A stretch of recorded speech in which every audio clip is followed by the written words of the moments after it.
unofficially, and 14.67 officially on the scoreboard there. Minus 0.6 headwind, not too much wind to speak of again. It's been a very still day all day. So just McLean from Newington College taking out the win. Harrison Darling from St. Joseph's in second with 15.56, and 15.74 for Tom Hanley from the King's School in third.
So the officials just standing up the third 5 hurdles. Once again, we're not far away from a start for our under 1500 metre hurdles championship race. Again, crucial championship points on the line for this one, 20 for the winner of this race.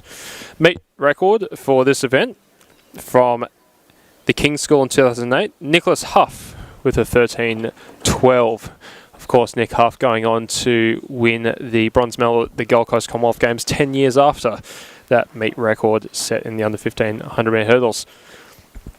Going through the start list now, in lane 1 from Sydney Grammar, Harvey Abrahams. In 2 from the Scots College, Oliver Roos. In 3 from the Shaw School, Jocelyn Barnes. 4 from St Ignatius College, doing the 800 and then 100 metre hurdle double, Mark Gerard, one of the more interesting doubles we've seen this weekend. In 5, the vacant lane. In 6 from the King's School, Abbott Stacey. In 7 from St Joseph's College, Luke Elias. In 8 from Sydney Boys High, Raman Hassan. And in 9 from Newington College, Kobe Owen.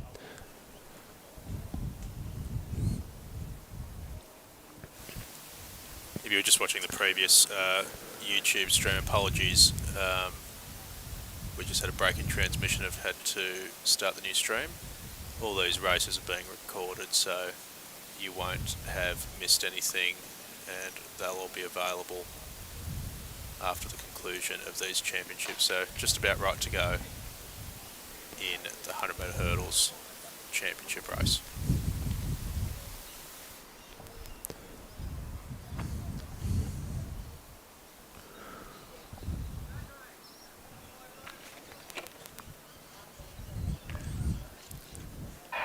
Way cleanly. Great start there by the Shaw athlete, getting out well as the Scots athlete as well. But on the outside is the Newington athlete, Kobe Owen. He's currently got the best of the running, but St Joseph's and King's athletes coming through now.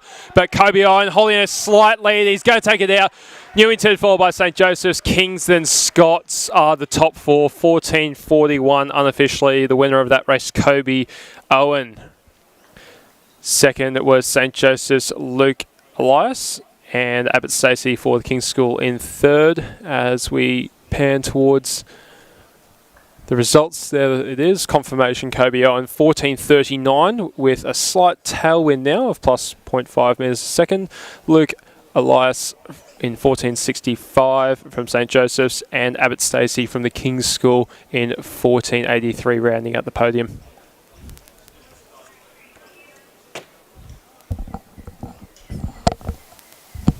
So good running there from the boys. We'll see if we can pick up some of the high jump competition, which has just started as well. The under 16s at the near side of the ground and the under 15s at the far end of the ground. So we'll try and bring you as much of those two competitions as possible. And from unsuccessful attempt there from Sydney Boys at 160.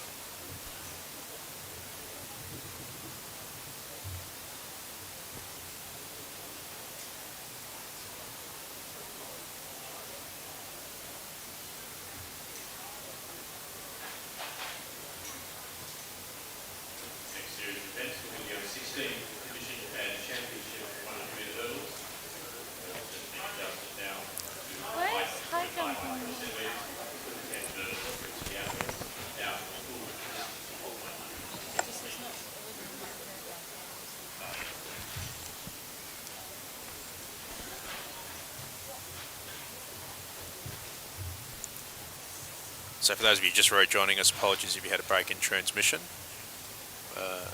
Just an issue with the YouTube streaming. Facebook should have stayed live all the way through, so if you missed anything there, you could go back to the Athletics New South Wales Facebook page and rewind that stream and have a look at anything you missed, but all of this will be available following the events over the next couple of days as well.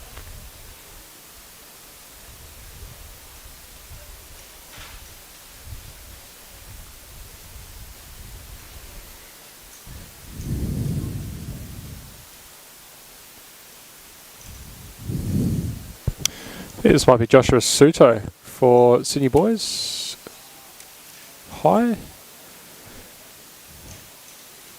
Missing at 160 there. I'll just confirm that on the start list.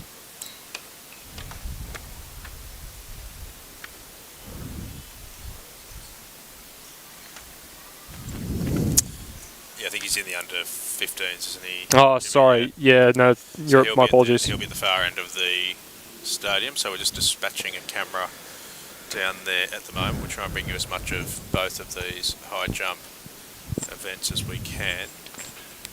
Oh. Yeah, sorry, I've been saying all weekend that the younger athletes are at the northern end of the stadium, and I've made a faux pas myself. So, just in picture there is the under 15 mat, and in the under 16s we have a scissor clearance at 165 for our Sydney Grammar athlete. That is Sachin Absulam, clearing at 165.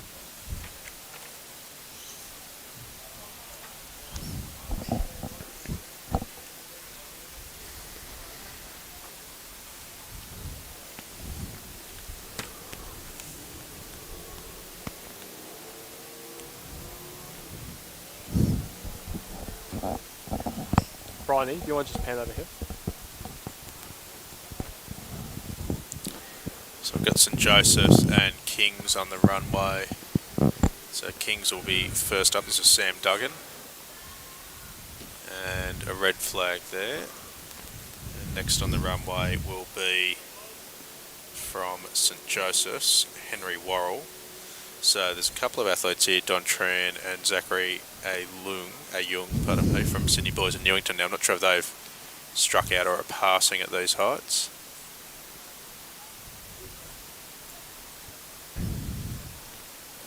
Unsuccessful clearance there, but I think we've now managed to get a camera down to the northern end of the ground as well, so we'll just switch back and forth between these as much as we can. Scots are on the runway here at the under 16s.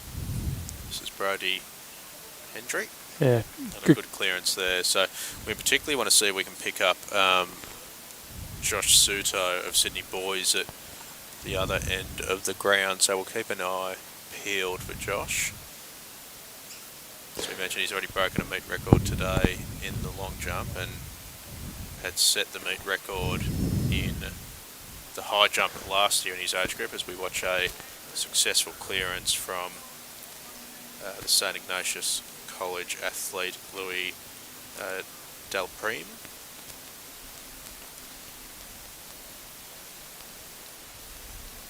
Good clearance there by the Shore athlete in the under 16s, Campbell Duff. Clear at 165.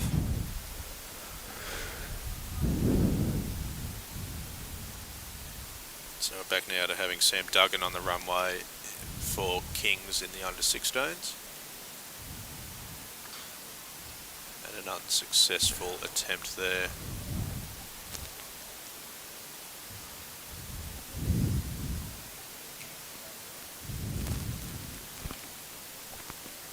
I'd imagine Josh Suto would probably be a late starter in this competition if he does fancy himself to be up in the top, so he may well not be jumping just yet in the under-15s. The 16s, we've got the St Joseph's College athlete Henry Worrell on the runway yet again.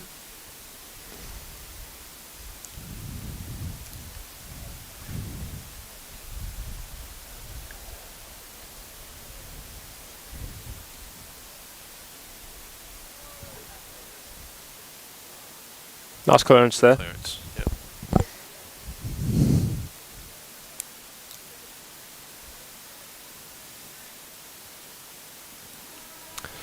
Sun starting to descend on Sydney Olympic Park. The lights won't be too far away from taking effect.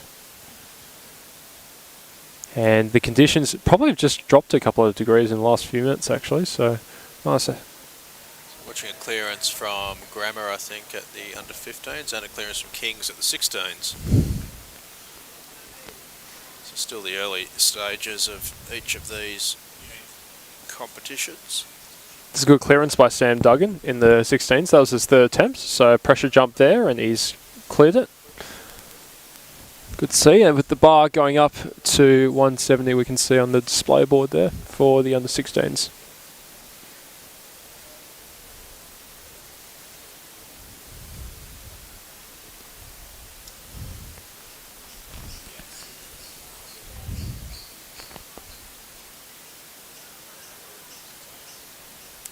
Okay, and so we're just swinging back around to track action here, and this will be, I think, the under-16 division race of the high hurdles.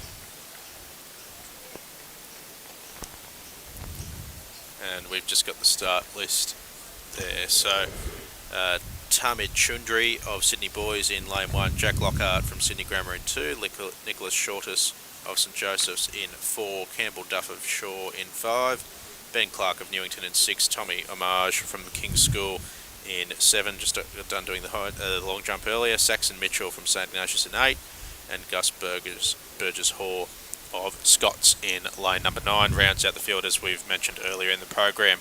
The Armidale School not competing in the junior and intermediate divisions this year.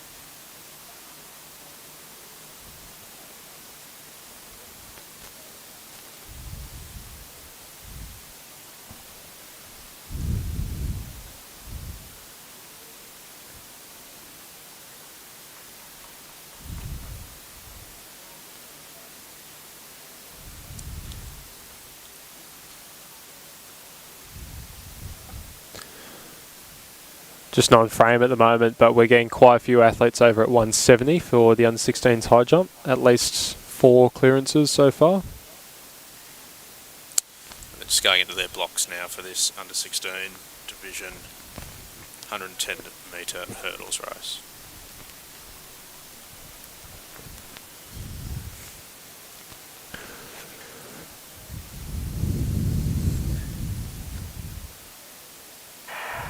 So Wakeling, a good start there from the Kings athlete. That is Tommy Homage that we saw in the long jump earlier before. So try and get over these hurdles and win this. But Newington's Benjamin Clark coming through now. So it's Benjamin Clark having a good middle section of that race, and he'll take out this event. Good finish there by the St Ignatius athlete Saxon Mitchell, and Gus Burgess Hoare on his outside for Scots comes through for third, 16:42. The unofficial winning time for Benjamin Clark from Newington College. My apologies. Taking out the divisional race for the under-16s. There's confirmation there on the scoreboard. Minus 0.8 headwind. And 16.41 officially for Benjamin Clark. Some points there for Newington. Saxon Mitchell, 16.90 for St Ignatius College. And Gus Burgess-Hoare on the outside in lane 9 for the Scots College, picking up third with 17.11.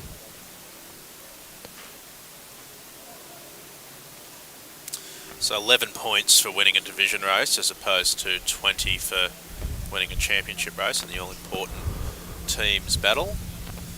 We'll swing back and see if we can get might pick up one of these jumps and then look to get a start list for this under 16 110 metre championship hurdles race. No real hurdles disturbed there.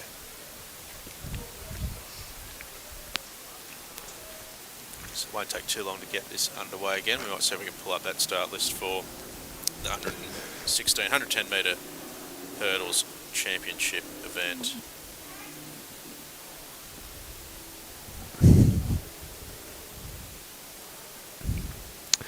Good clearance there by St Ignatius Daniel Cummins. The under 15 high jump.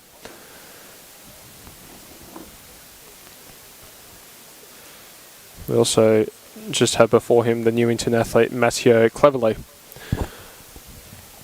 Clearing, I think it was 155, and the officials just taking down the bar now. And adjusting the bar to the new height as we've got the Kings athlete in picture, Sam Duggan, for the under 16. Attempting 170.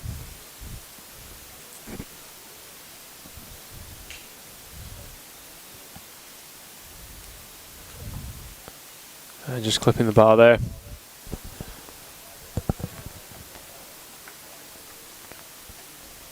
And that's Sam Duggan bowing out of the competition.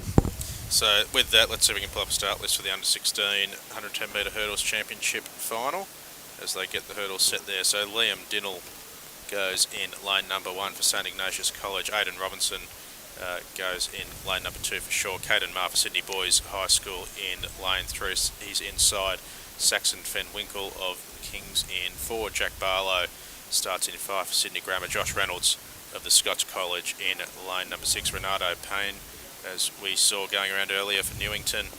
And Christian Angelucci of St Joseph rounds out the field in lane number 8. No entry for Armidale. Meet record for this event, Riley Hemsworth from the King's School set last year, 14.4 seconds.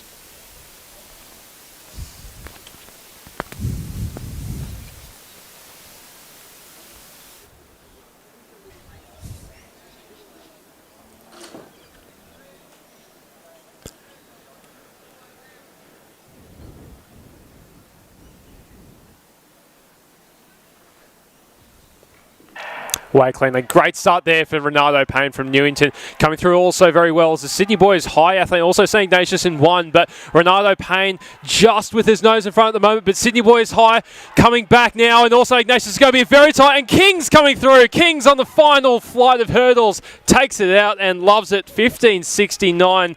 Saxon Fenwick. Potentially with a bit of an upset there, and gets the 20 championship points for Kings. Certainly enjoyed it as he crossed the line in first position. I think it was Scott's just in front of Sydney Boys for second and third. I can understand why he'd be focused on the leader because it was a great run from Kings. Confirmation there of the win for Saxon Fenwinkle in 15.67. And this will be close for second. It was Josh Reynolds, 15.80, getting the nod. I imagine that'll be a reasonably tight margin on the third place getter. There it is, only 700ths to Caden Marr.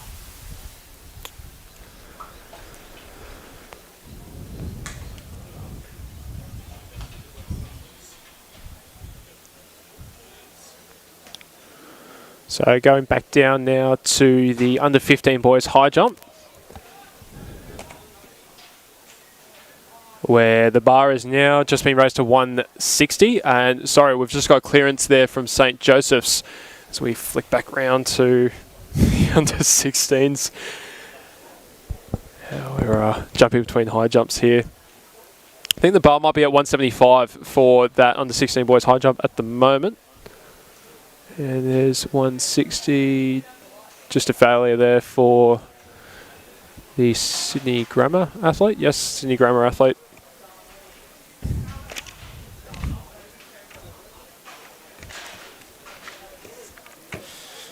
That was Harvey Abrahams.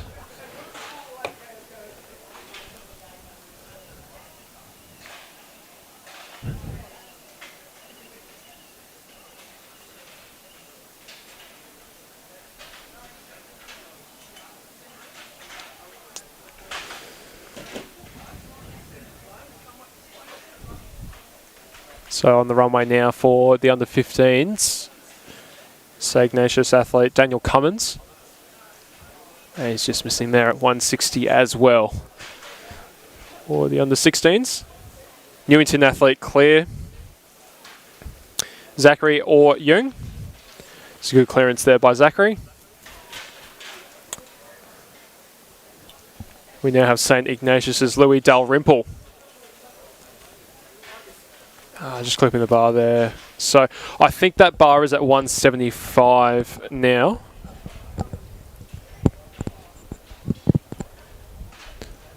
So we move back to the Scots athlete, clearing 160 for the under 15s.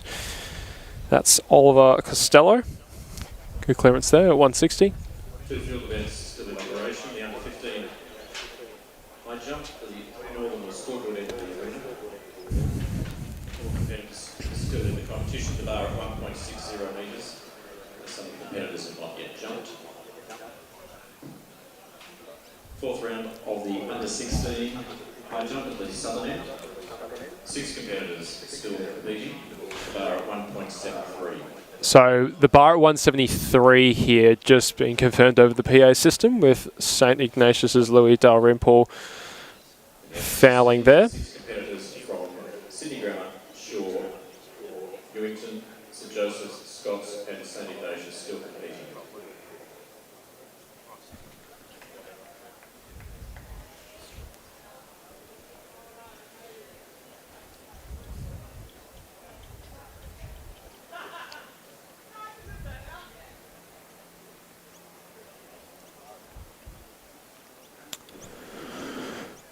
So I think Dalrymple might have just bowed out of the competition there, as the bar is now set at 176.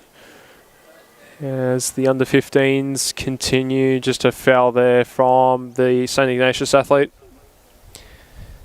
That's Daniel Cummins. And we've got just clipping the bar there. So that was Sachin Absalom for Sydney Grammar with his first attempt at 176.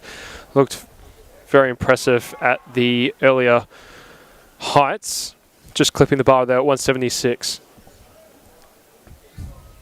Meet record for the under 16 high jump, a very impressive 2 metres, shared by S. Cameron and SM Lodge. And for the under 15s, meet record 1.94 metres from L. Burnett St. Joseph's in 2017. Shaw going clear there. Very impressive. Campbell Duff over at 176. First athlete clear at that height.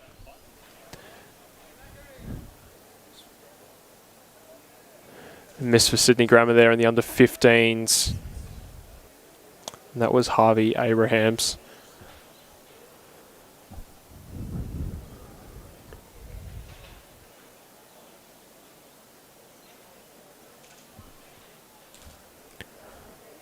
Under 16s. On the runway now. Here's the Newington athlete Zachary Oryang. Also the under 15s going clear there. And a really good jump by St Ignatius. And also Oryang clear at 176 for Newington in the under 16s.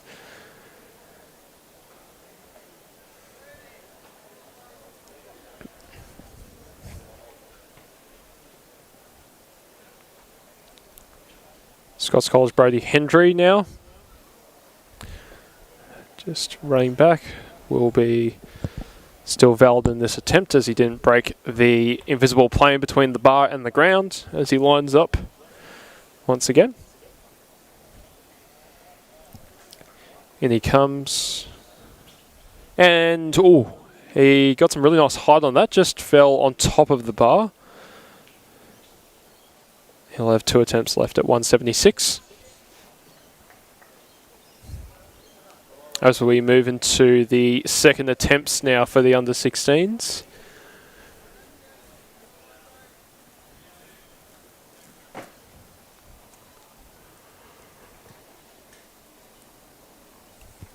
This is Absulum and clear. So Sachin Absulum from Sydney Grammar, the second athlete clear with Campbell Duff of Shaw at 176 for the under-16 boys.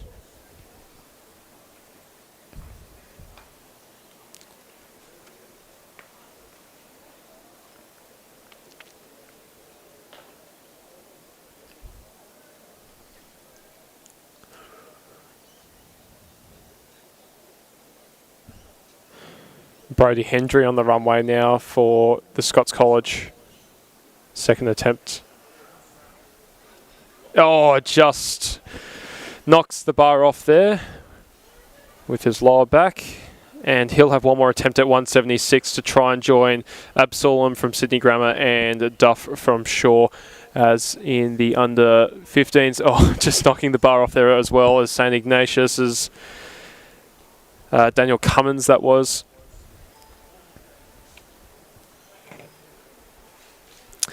That bar is now at 163 for the under-15s.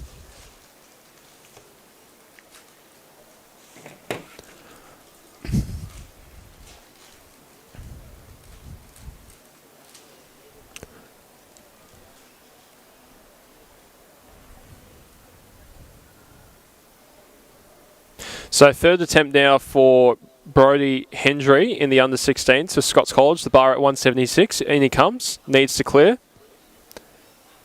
And does so. Brody Hendry still in the competition. So 3 clear at 176 for the under-16s high jump. Exciting competition developing there.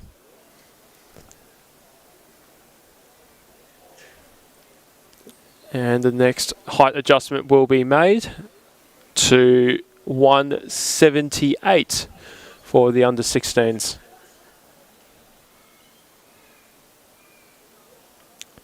So I think 4 athletes still left there. Campbell Duff from Shaw, Sachin Absalom from Sydney Grammar, Brody Hendry from the Scots College, and also we have Henry Worrell from St. Joseph's still left in that under-16s competition.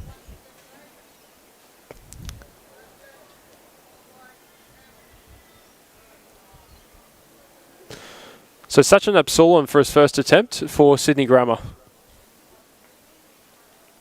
And the first time clearance. So 2 goes at 176, 1 go at 178, and he moves on to the next round. Next up will be Shaw's Campbell Duff. Also had he had first attempt clearance at 176 in the previous round. Off the long run-up.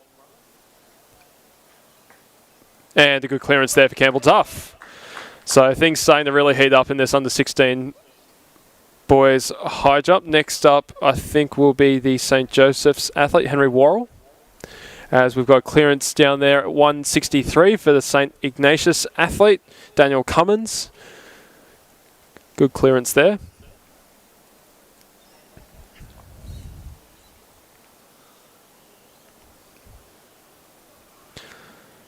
Actually, next up will be Zachary or Yang for Newington coming in now for his first attempt at 178. Just probably a little bit slow in the air there. Just knocking the bar off. He'll have 2 more attempts.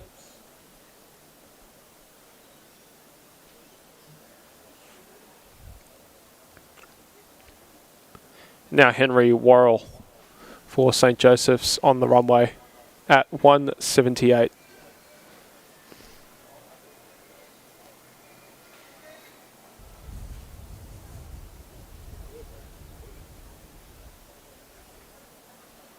And just clipping the bar there with his legs. So 2 athletes will go to 178. Good clearance there by the Shaw athlete in the under 15s. That was Owen Chang.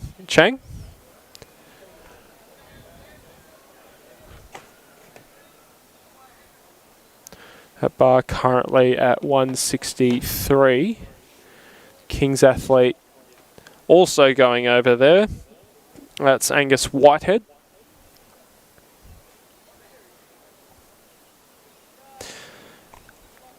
As we move back to the second round attempts for the under 16s. Newington's Zachary Orr Yang on the runway.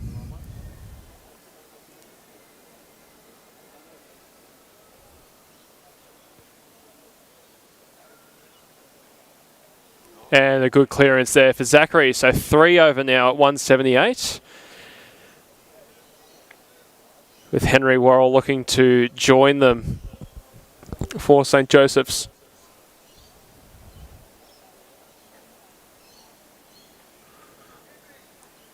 And we've had the Newington athlete for the under 15s over there.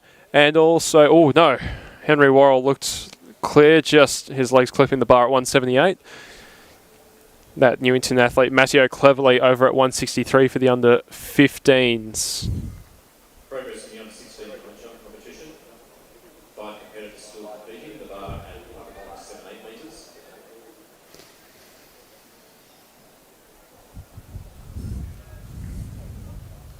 Scott's athlete over there at 163 for the under 15s, Oliver Costello. Henry Worrell will have another go at 178 there. Still his second attempt, I believe. Do please make your way to the marshalling area. Under 15 division and championship 100 metre runners to the marshalling area, please.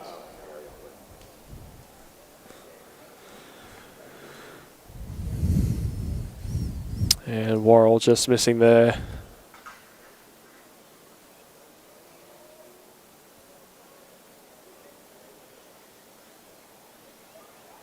And I think that might be Worrell's day done. So he bows out at 176, the St. Joseph's athlete. We've seen so many impressive performances from the St. Joseph's College at the vertical jumps this weekend.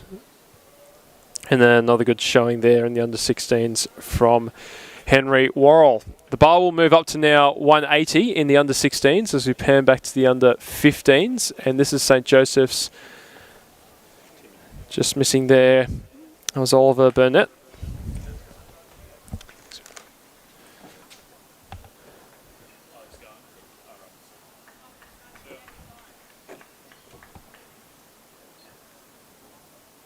And the bar currently at 166 for the under 15s. Bar currently at 180 for the under 16s.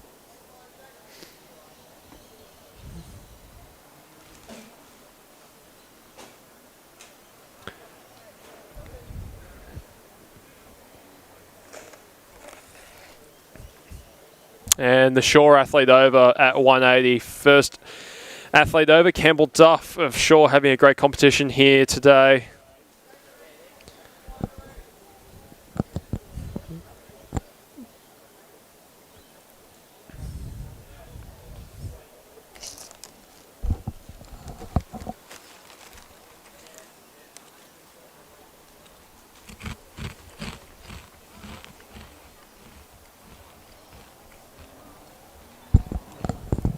As the Newington athlete for the under 16s comes in and misses, that's Zachary Orr Yang. So first time foul at 180. 16 high jump update, now the bar at 1.80 metres. 4 competitors still in competition. Sydney Grammar, Shaw, Newington and Scots College. Now we have Brody Hendry for Scots College coming in for his first attempt, and a clearance for the Scots athlete. So 2 over. So Campbell Duff of Shaw, Brody Hendry of Scots, both clear at 180. A miss there for the St Ignatius athlete Daniel Cummins in the under 15 competition at 166. We now have Sachin Absulam of Sydney Grammar, who's looked pretty impressive so far in the under 16s competition. Just one miss at 176 so far. Cummins in for his first attempt at 180. And just missing there. Not quite getting the height on that one.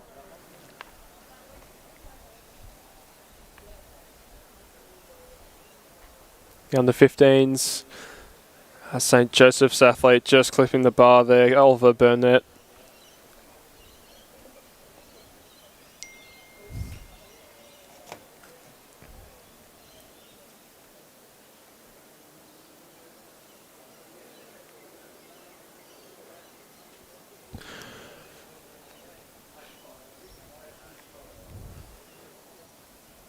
And Zachary Oyang over.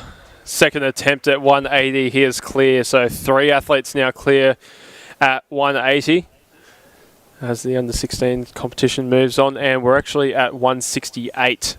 My apologies for the under 15s at the moment, not 166. It is at 168.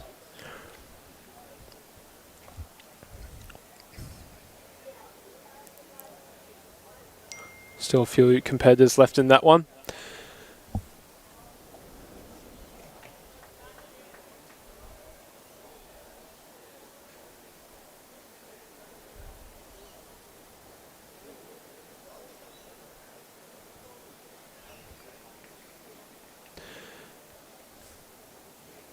And St Joseph's over there, 168 as well.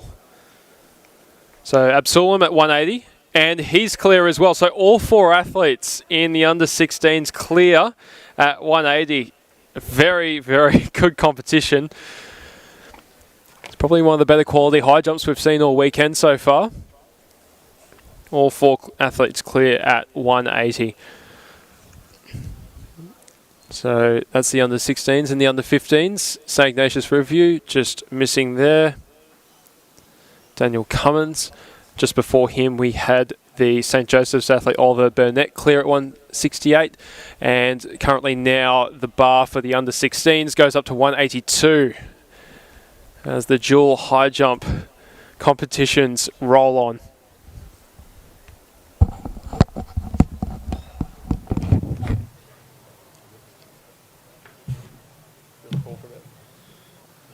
You want to call for a bit?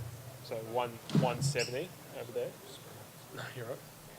170 over there and 182 here. That's the first attempt there. So all 4 athletes are still in at 180.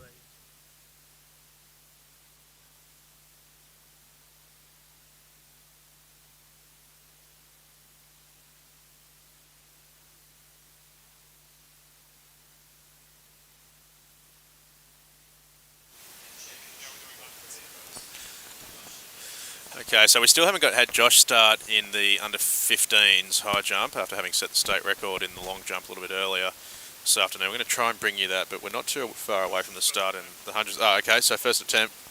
So clear, yeah, so that was his first attempt there. So clear at 170 for Josh. I'm going to bring you as much of him as we can.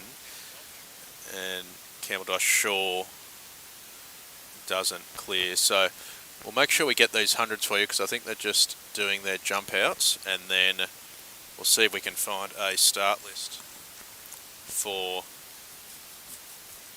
these 100 metre races. And I will flick through my book here. So I think this will be the division race of the under 15 100 metres. As we always say, the blue ribbon event of any athletics championships, the 100 metres.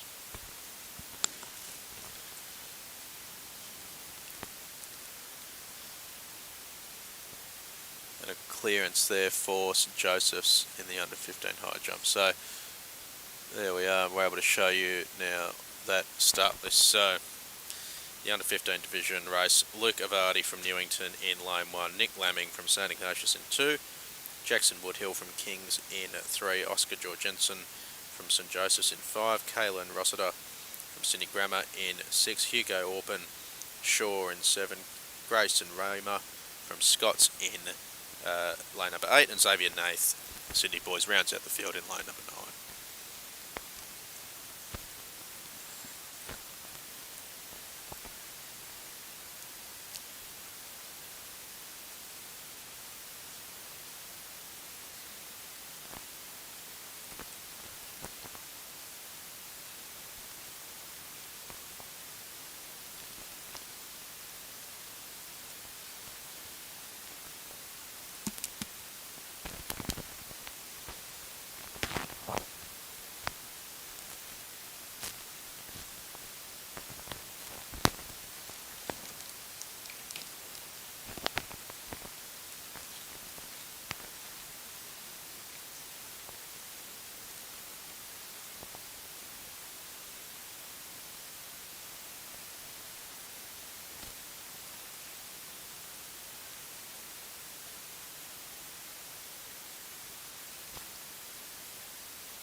Yeah, so good clearance for sure at 182 in the under 16s. First man over at that height. We'll stick with this 100.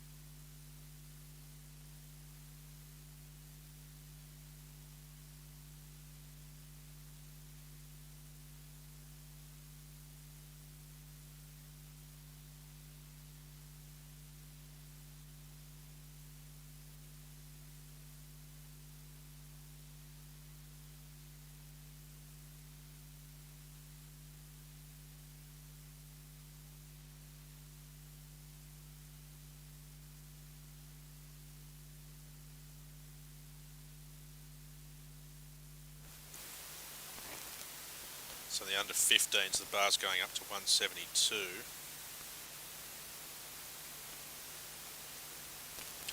The boys are now in their blocks for the under 1500 metre division race.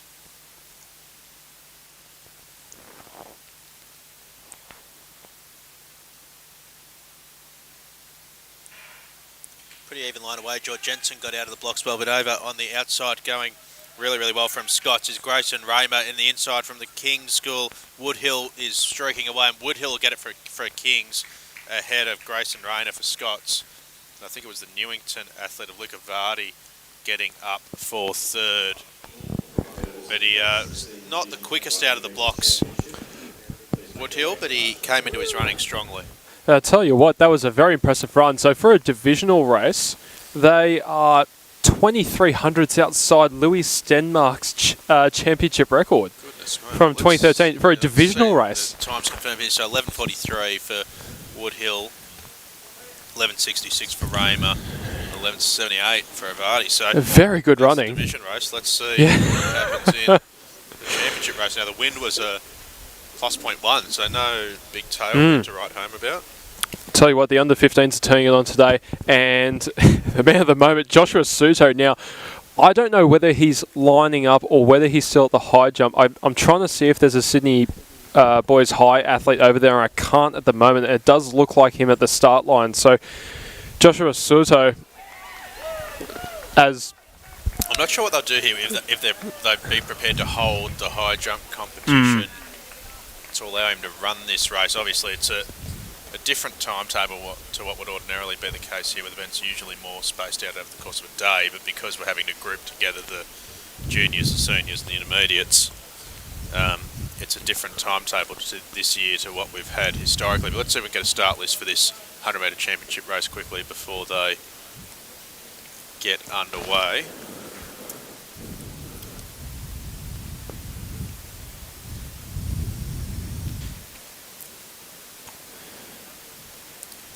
So this is the field for the under 15 100 metre championship final. We'll go through them quickly. Harry Stewart from Scots in 1, Henry Roberts from St Joseph's in 2, Mitch Hislop from Newington in 3, Thomas Clem from Shaw in 4, Tonga Suto, Abrams and Grover. This is the under 15 100 metre championship, the record held by Lewis Stenmark, 11:20.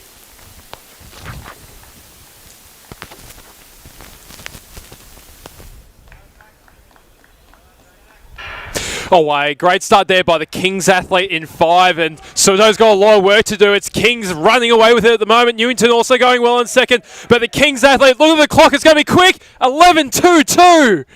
200s outside. Let's just see the official time. They're incredibly close to Stenmark's record of 11:20. That was the Kings' Hadley Tonga. He's equaled the record. 11:20. What a fabulous run there. I'm not sure if he knows what he's just accomplished, but how good was that? Hadley Tonga from the Kings School equaling a brilliant junior athlete, Louis Stenmark from St. Ignatius College, 2013. Officially ranked 11:20. Joshua Sudo, too much to do after a slowish start early on, 11:73 for second. And Mitch Hislop from Newington College ranking a good third in 11:79.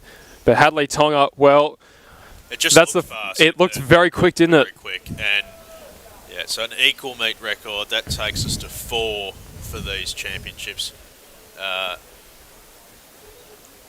Very, very good running. Now we'll see if Josh Suto is going to bolt back up to the high jump. High jump championship.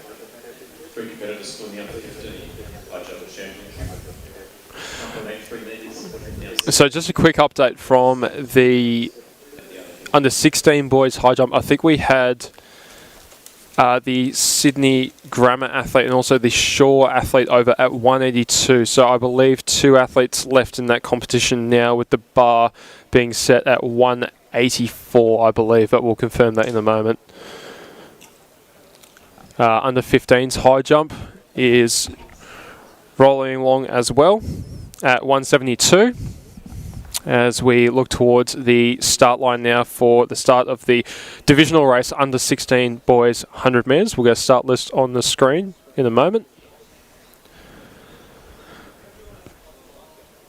And here we go. We've got a vacant lane in 1, Kings in 2, Scots in 3, Sydney Grammar 4, Newington 5, St. Ignatius 6, Sydney Boys High in 7, Shaw in 8, and 9 is St. Joseph's.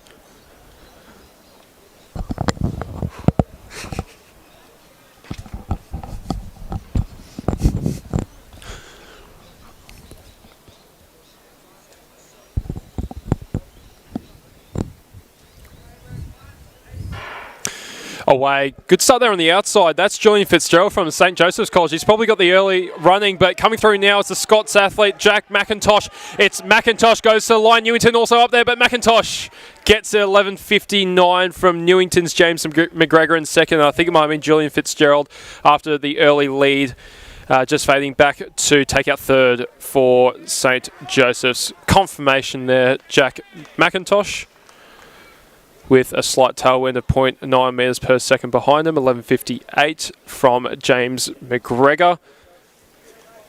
Newington College 11:67.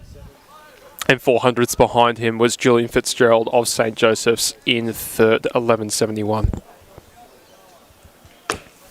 So the under-16 championship race will be next on the track. Lewis Stenmark holds that record as well. Jumped quite a bit between the 15s and the 16s, 3/10 to go down to a meet record of 10:87. So you'll have to go well under 11 seconds here if they're going to trouble any meet records. But as they go through their run-throughs, we'll get ready to show you the starters in the final blue ribbon 100 metre race of these championships.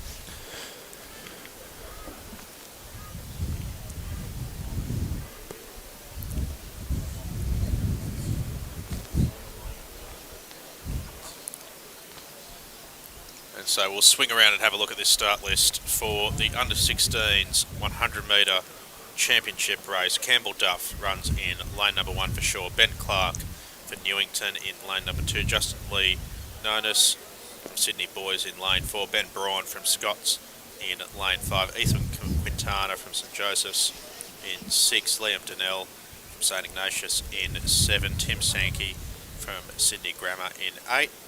And AJ Moranja from Kings rounds out the championship field in lane number 9.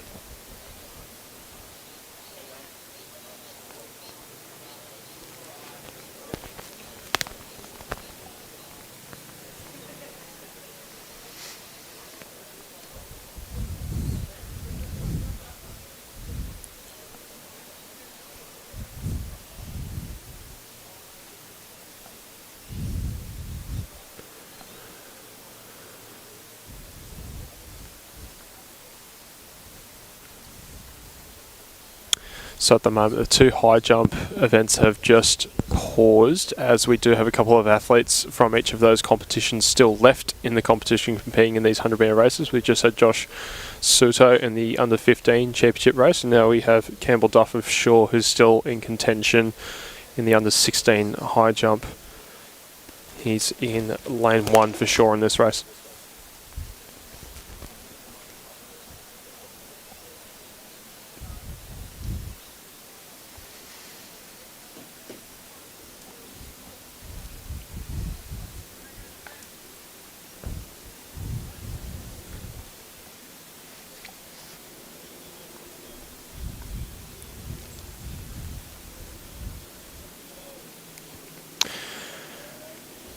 Just told to stand up there by our start line officials. Maybe some unsteadiness in the blocks. So they go down for a second time. Start the race for the under-16 championship 100. Absolutely no wind here at all. Still conditions for the final.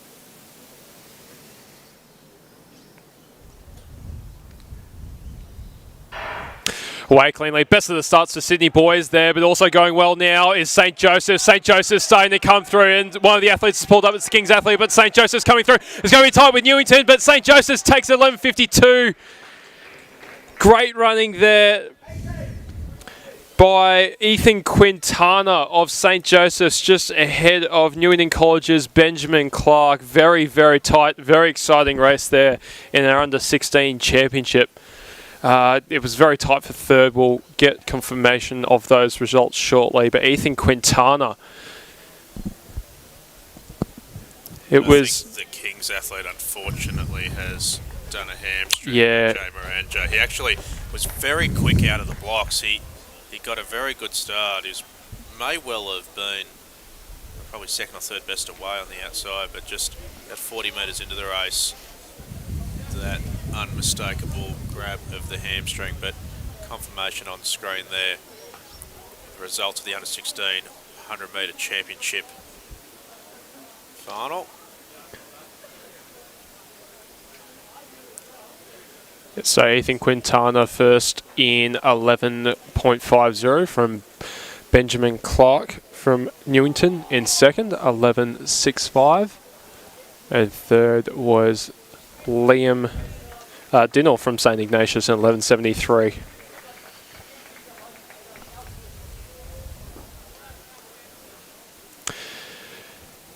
Now Campbell Duff has to go back and finish off the high jump competition.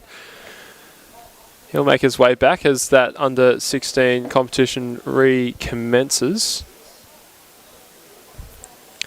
And just looking back to the under-15 competition now, so we just had Shaw athlete knock the bar off there. That was Hugan wrong start list in front of me.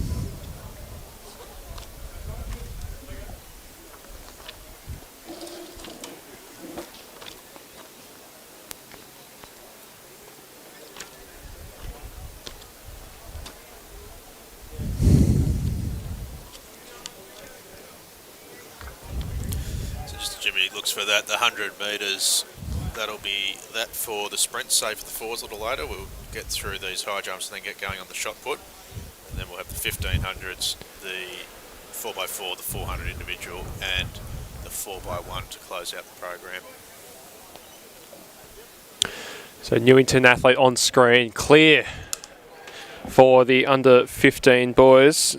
Matteo cleverly having a good competition, but currently at 174.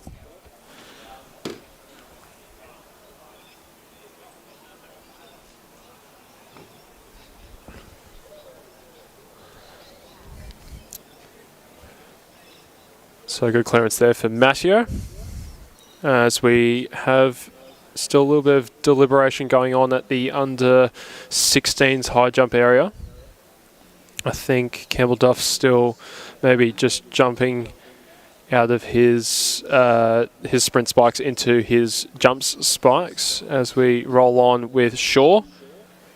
Just missing there, Owen Chang for Shaw at 174.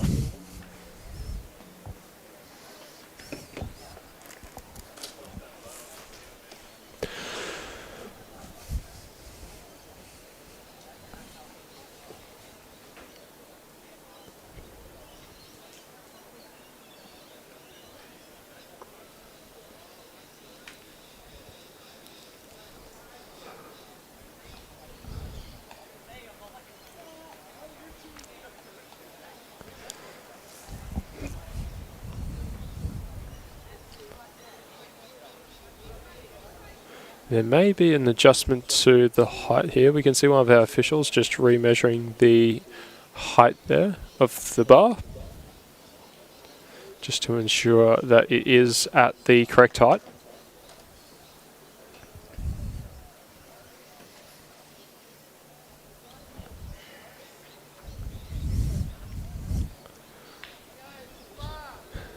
So the St. Joseph's athlete there in picture, Oliver Burnett.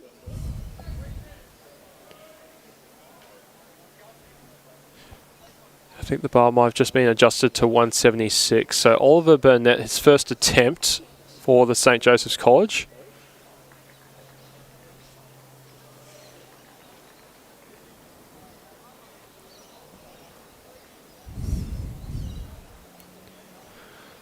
Yeah, so the confirmation, the bar is at 176. So Oliver Burnett, first attempt.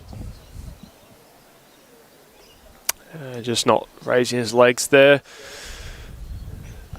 As in picture, we've got the under 16s at 184. That's Campbell Duff in picture. Just finished 100 metres. Midway through his high jump competition, and returns now for his first attempt at 184.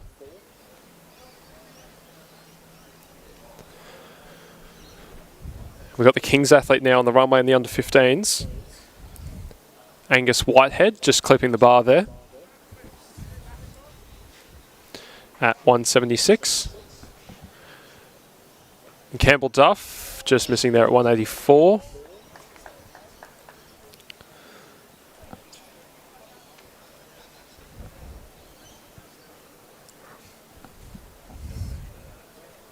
Just perfect conditions here at the Sydney Olympic Park Athletic Centre. We're just going into the dusk phase of the day. Hardly, well, actually not a breath of wind really in the air. Absolutely perfect for jumping, and there we go. As I say, perfect conditions for jumping. The Newington athlete in Mathieu Cleverly goes clear at 176.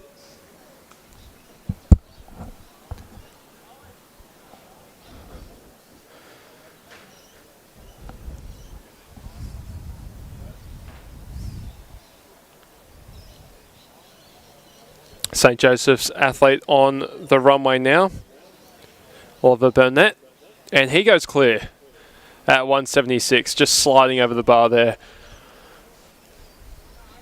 So a couple of athletes clear now.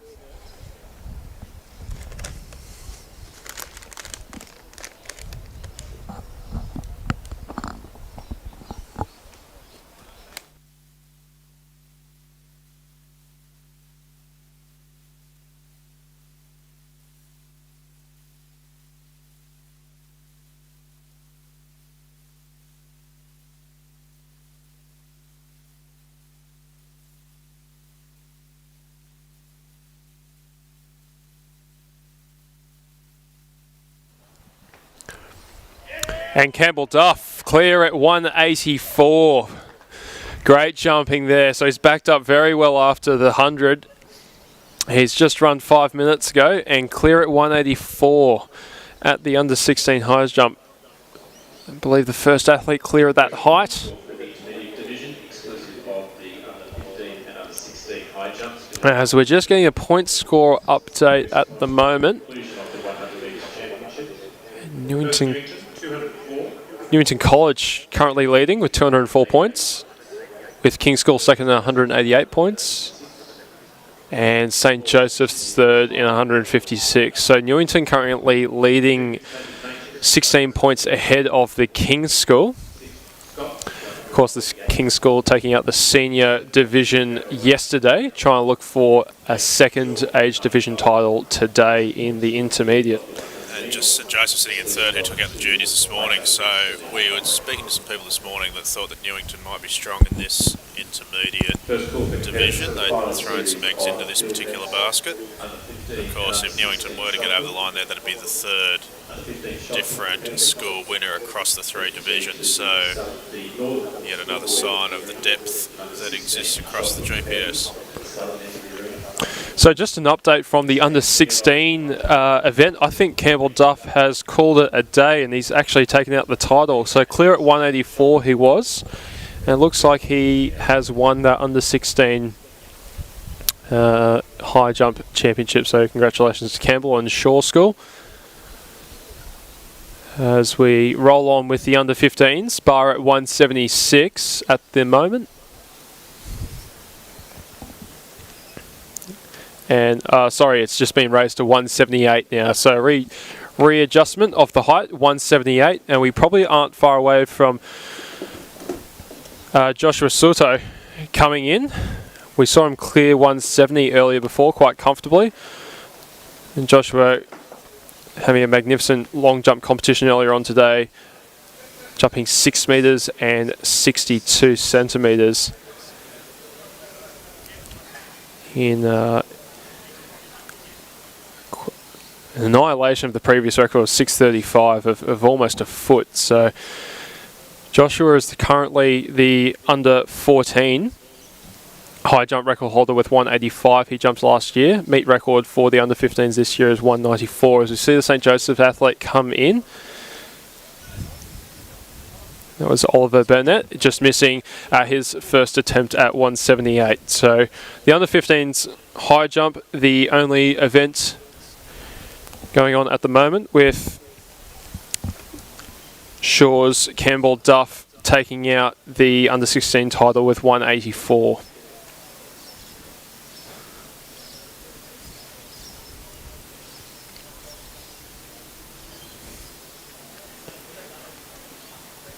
Miss there in the under 15s from Newington's Matteo Cleverley, first attempt at 178.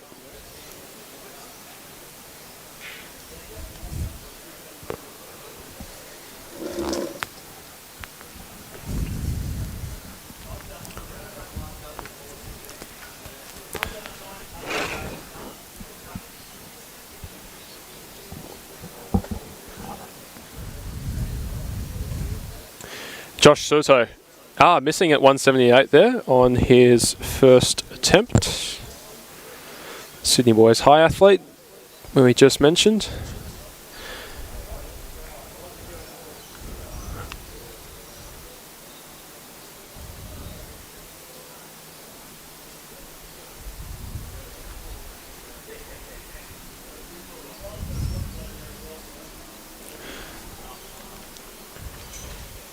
So St. Joseph's clear at 178. Good jump there from Oliver Burnett.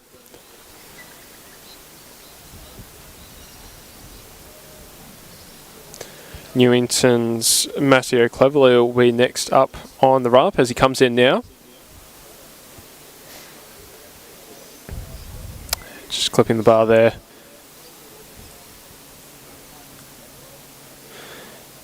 You can see to the left of screen the light blue and maroon of Sydney Boys High Joshua Soto coming in for his second attempt at 178.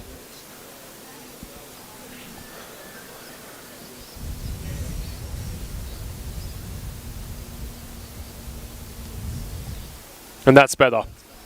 Easy clearance there for Joshua. So a little bit disappointed that he's got a blemish on his record, but easily clear at 178. Had space in hand there as well. That had a good clearance there. Had plenty comfortable of room. So two athletes clear. Joshua Soto from Sydney Boys High and St. Joseph College's Oliver Burnett at 178 in the under 15 boys high jump. As we get to the business end of this competition.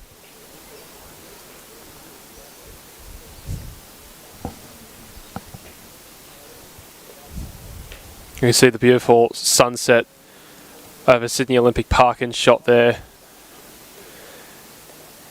And that might be a... Ooh. Away with it, I swear I saw a hand go on the mat there, but they may have just prevented themselves from breaking that invisible plane between the bar and the ground.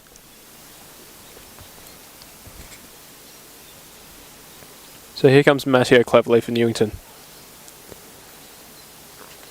Just clipping the bar there. I think that was his second attempt.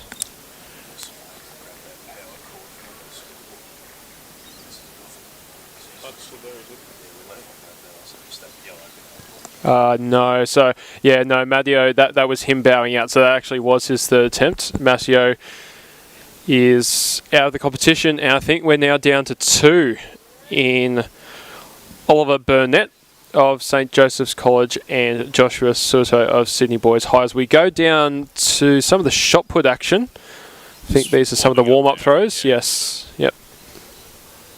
Just putting the bar back up at the other end of the field.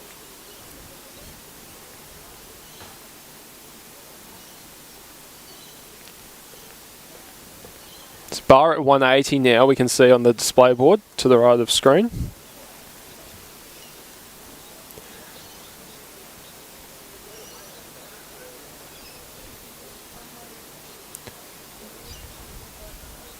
Moving into the twilight component of our meet now. Lights are well and truly on.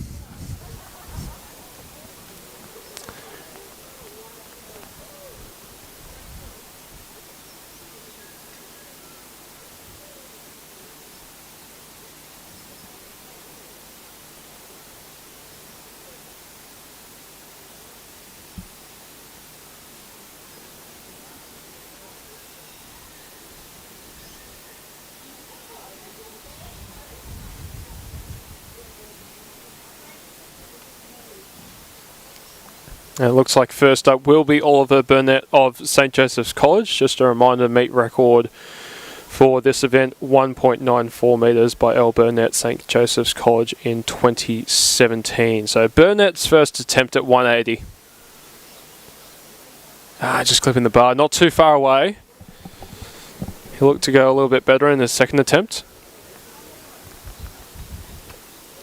At this point in time, I think it might actually be Burnett with a slight lead on countback over Soto, because we saw him miss his first attempt at 178, where I think Burnett was over on his first attempt.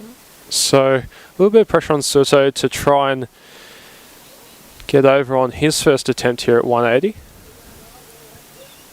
So we'll try and catch this and then head over to the 1500 metres. And Soto well over at 180, so takes control of this under 15 boys high jump as we now move to the first of our 1500 metre races.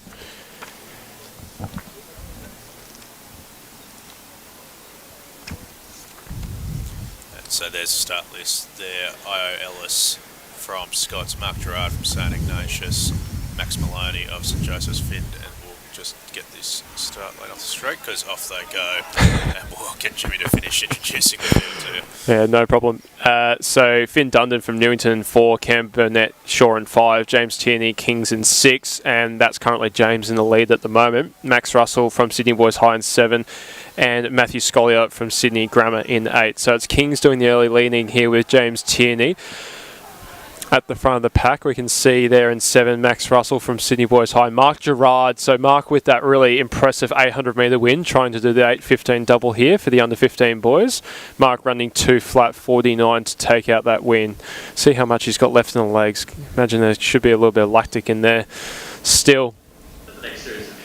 Max Russell just sitting on Gerard's shoulder at the moment from Sydney Boys as they come into the 3 laps to go on the lap board, 52 through the first 300 metres. Also up there is Newington's Finn Dundon. We also saw in the 800s earlier before, St Joseph's Maxim Maloney, Scott's Iowa Ellis, and on his shoulder is Shaw's Cam Burnett. We're through 400 in about 73 seconds. It's about 4:30 pace at the moment, fairly reasonable for the under 15 age group. And still the Kings athlete James Tierney doing the leading. Very respectable pace at the moment. We've seen quite a few quick 800 and 1500 starts in some of the age groups earlier in these championships, but a lot more conservative here and really a much more open playing field for probably a lot of these athletes to try and make their moves. Athletes, but a lot more experienced racers than some of the junior age groups, so you'd expect them to be a little bit more measured. So Tierney leads from Russell, and that gap to St Ignatius has just closed right back up. So that's Gerard and Maloney sitting in behind them as they run through the 700 metres in, what's that, just about 2:10, Jimmy, I think. So the clock on screen you've got is just a few seconds behind. Actually, it seems to be lagging for a sec, so apologies for that. As the boys work their way around to the 800 metre mark, and they're going to go through there in 2:28, 2:29. A lovely single file, but again, still all of them in contention. You can see it very clearly on your screen, all within about 15 metres of each other as we see the first of the moves. It's Max Russell from the Sydney Boys High School now taking the lead as we're now 900 metres into this race, and also the St Ignatius athletes. That's Mark Gerard. Oh, just making a little bit of a move, and then King's athlete James Tierney didn't want any of that, so he moves himself back into second.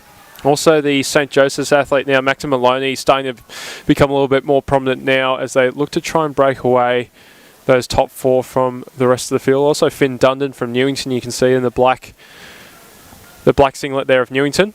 They're all still very much in contention. As we come towards the bell lap, it's Max Russell from Sydney Boys High currently leading the race. And now Mark Gerard just moving the past of the shoulder of Tierney from Kings as they come into the bell lap. 3:24 on the clock. Max Russell starting to stride out. Now, how much does Mark Gerard have in the legs after that 800 just about an hour and a half ago? We'll soon find out over the next 350 metres as these two now break away and start to show their class above the rest of the field. It's Russell versus Gerard. Gerard now starting to move up onto the shoulder of Russell, and he's challenging him down the back straight. Moves past Russell. Can Russell now respond as Gerard's showing him a clean pair of heels at the moment? Puts 2-3 metres on him, 200 to go, 4 minutes on the clock now. And Gerard, could that be the decisive move as he starts to go for home? Russell's starting to respond though, trying to close that gap as they come into the home straight. The royal blue and white stripe of St Ignatius though leading the field, and he looks like he has this one wrapped up. Big finish here from St Joseph's, Maxim Maloney, as he tries to chase down. Also the Kings athlete, great job by James Tierney, trying to come out for those my placings. Very exciting. Gerard gets the win, he loves it, but also a very close finish. It's Russell, and then it's Tierney from Kings who just gets over Maloney for that crucial third spot. Maloney in fourth for St Joseph's, and Scots College in fifth there. Finn Dundon, sixth for Newington. As we see Shaw's Cam Burnett coming across for seventh. And I think we still have one athlete on the track. Yes, we do. And that might be Sydney Grammar's Matthew Scollier over there. So confirmation of Mark Gerard's win. Does the 8:15 double. And a bit of a celebration coming across the line. Don't mind that. 4:29.23. The official winning time for Mark Gerard. Max Russell for Sydney Boys High in second, as we have Matthew Scollier from Sydney Grammar coming across the line here. He'll pick up some points for his school.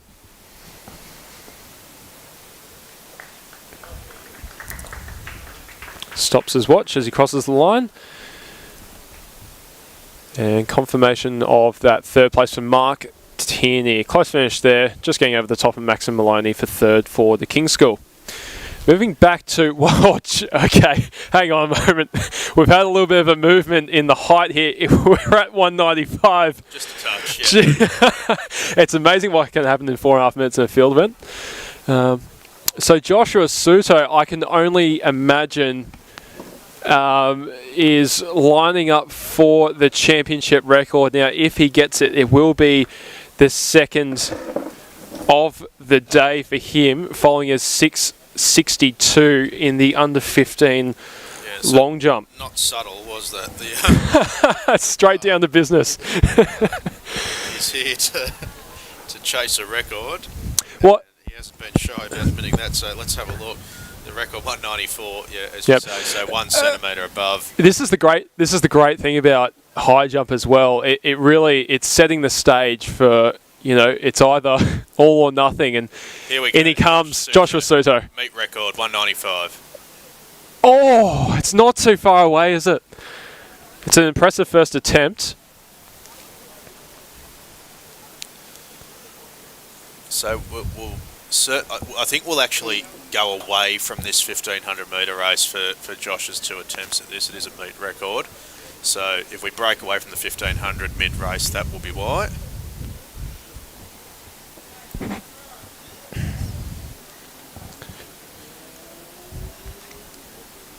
Two championships underway at once here. So we already mentioned the 16 boys high jump has been finished for some time.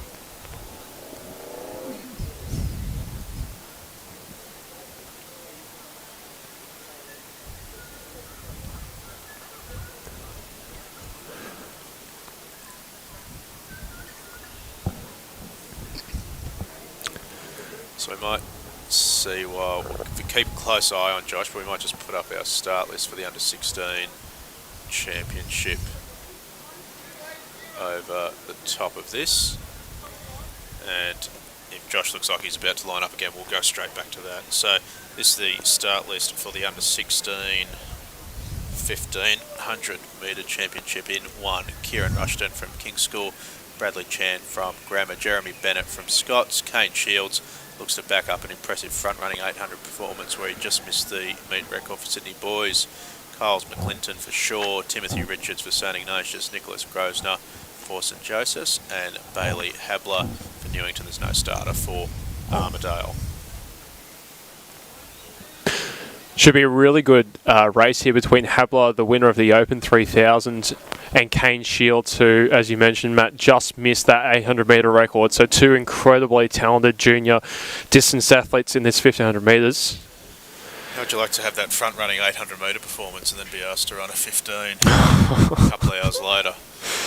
Well, if that, I feel like it's less than an hour ago that happened. That long, is it? Yeah. No. Jeez, I'm looking forward to Sudo's second attempt here. I never thought I'd see the day where I was more excited to see the second attempt of a high jump over 1500 metres, but here we are with Joshua Suto from Sydney Boys High. Yeah, so let's go back to Josh if we can. We'll come back to this 1500. Here he comes. Oh, okay. Probably his first attempt a little bit better, I think, than the second. Potentially some fatigue just starting to set in. He's been quite active today.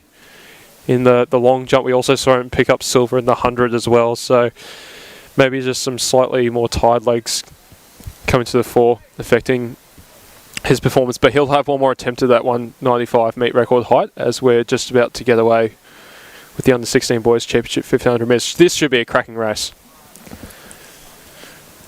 Yeah, I mean, what has Kane Shields got after that brilliant 8? There's good names in this field. See how they go. It's a big ask to do this much backing up in middle distance.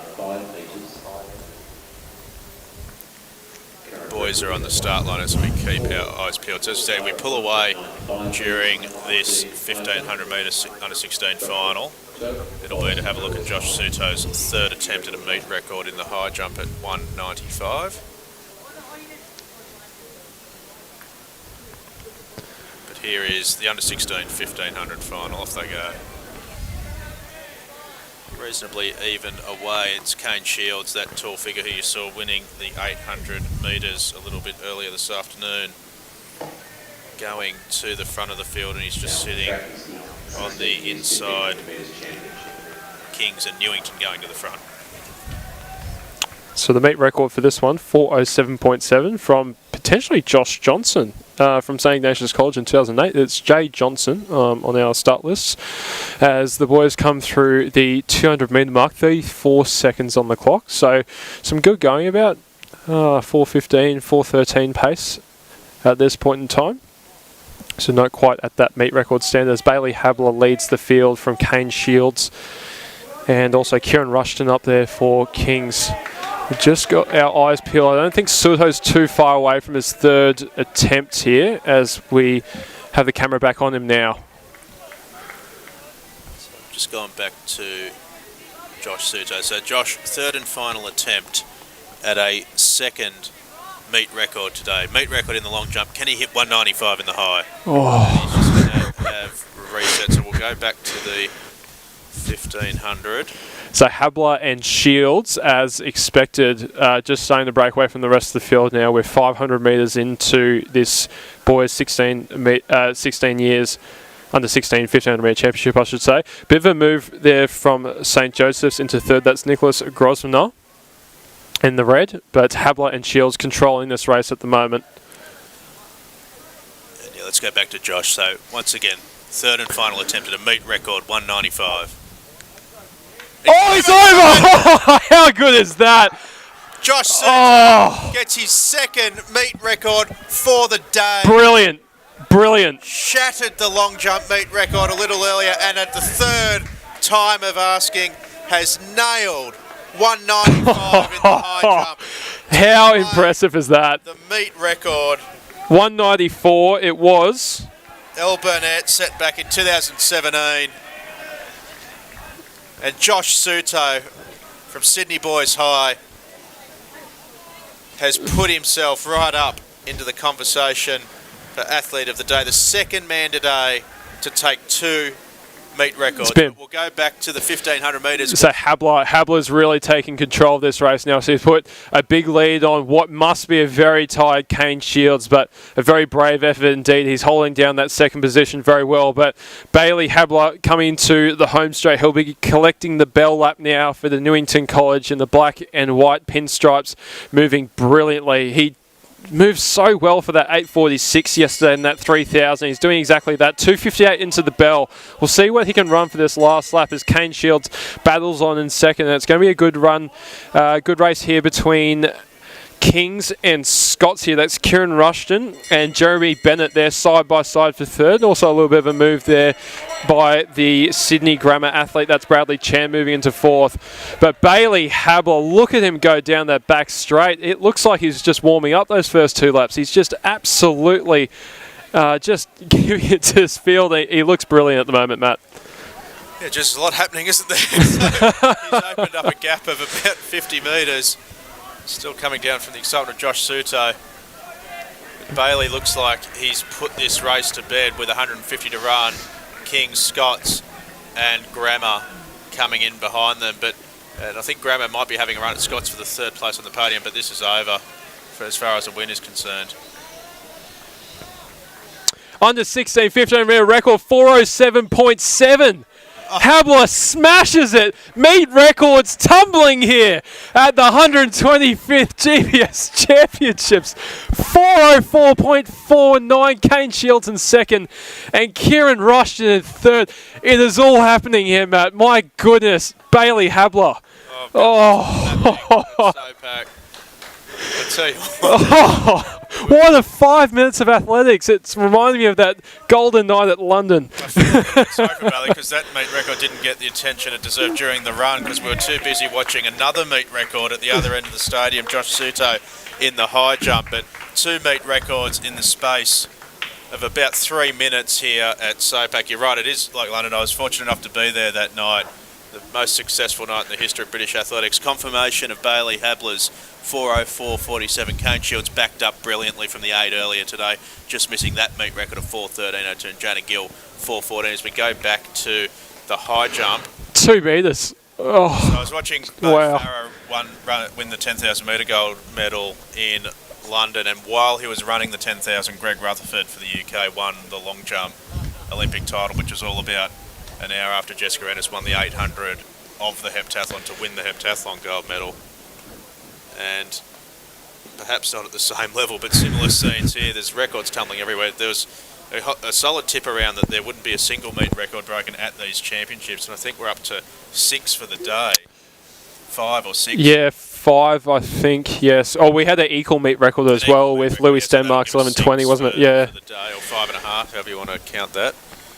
So we've also got some shot put happening at both ends of the ground. So 4 events happening at once. A bit tricky to show you them all, but we'll focus in now on the 16's shot put. But we're going to keep a very close eye and go back as soon as we can see Josh Suto on the runway at the 15's high jump. I'm just trying to see what they've put the bar up to. So yeah, it's 2 metres at the moment, Matt. 2 metres.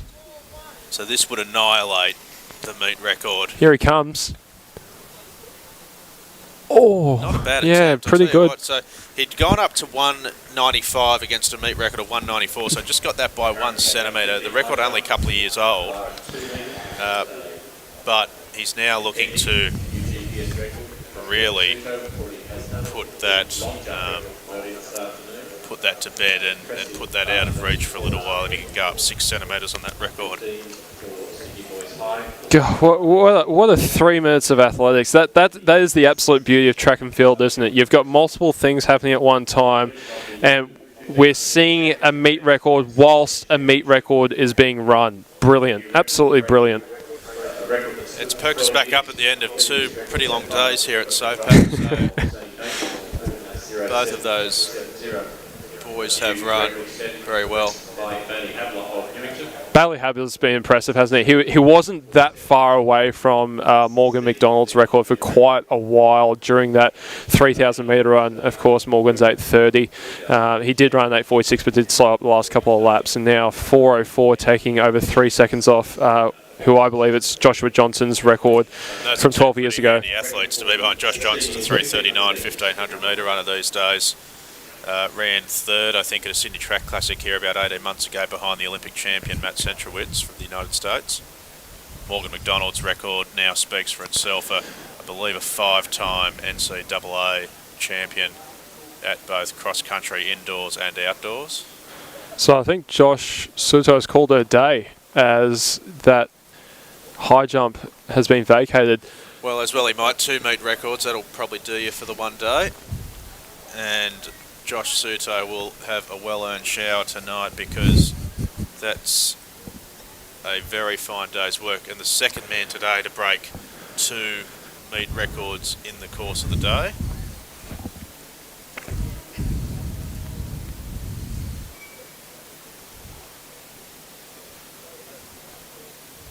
Very early on this morning in the junior divisions, it was the 200 and the long jump for Billy. I forgot your surname, Jimmy. I think you've got it there. Billy Blair. So the 90 metre hurdles was the first meet record of these championships, 12.45, bringing it down from 12.92 to take almost half a second off a championship record in a straight sprint event is something else. So brilliant hurdling there from Billy Blair.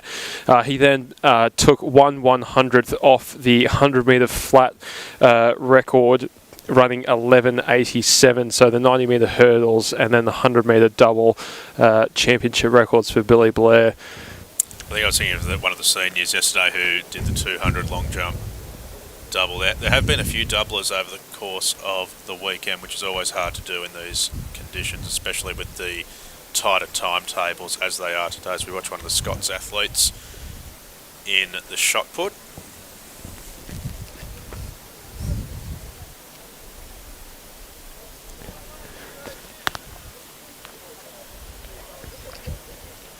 To do it on the third attempt as well for Josh Soto as well. I mean, he wasn't miles away on his first and second attempt, but his second attempt was probably not quite as good as his first attempt. To have the confidence to say, right, okay, I'm really going to take this third one, having failed twice at a meet record 15 centimetres higher than your last cleared attempt. That tells you something, not only about the physicality of the athlete, but also the mentality of the athlete as well. It's such a young age, just 14 years old. Yeah, absolutely right. It's the afternoon's really taken off. It's a bit of a slow start yesterday with the seniors. I think we went the whole day without a meet record. Not without some very impressive performances, but you're dead right. We didn't have a meet record, and they have been tumbling late today. We also saw that fabulous run in the under 1500 from memory, or it might be in the under 1600 by the Kings athlete, equaling Louis Stenmark's 11:20 in a great run there as well. So if you're waiting for some more track action, the next action on the track will be the 4x400 metre relays, which is always a fantastic event, probably my favourite track event outside some of my distance racing bias. And then we'll have the 400 metre individual championships, and the 4x1s, as is tradition, will close out the day. Just confirming that athlete was Hadley Tonga of the King's School, equaling Louis Stenmark's record in 2013, 11, 20. That was the under-15 men's 100-metre championship. Of course, if you do want to recap any of those championship performances, you can watch all of them on the live stream. Of course, we covered the seniors yesterday and the juniors earlier today, followed by the intermediates currently going at the moment.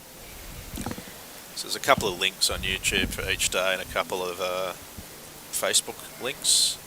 So if you just search the 125th AAGPS Championships on YouTube, you'll be able to find those.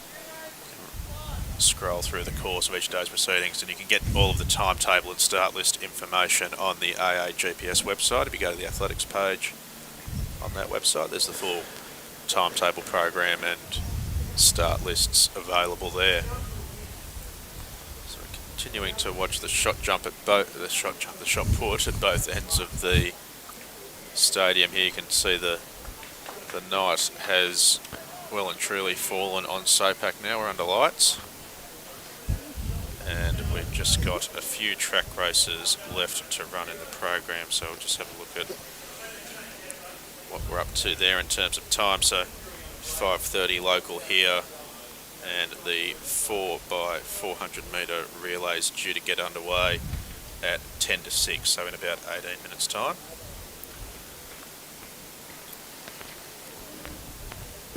In the meantime, we'll continue to watch this shot put at either end of the park.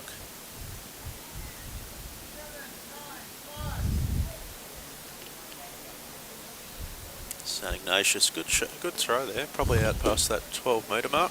And a bit harder to see at the Scots end, but I suspect that was also probably around that 12 metre mark. Unfortunately, no live field result system at the GPS.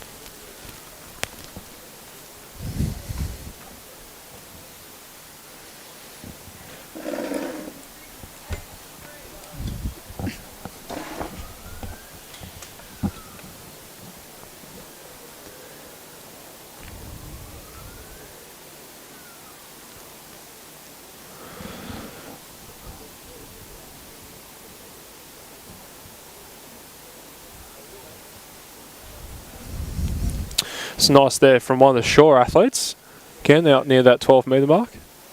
Seems to be the domain we're playing in at this under 16 end.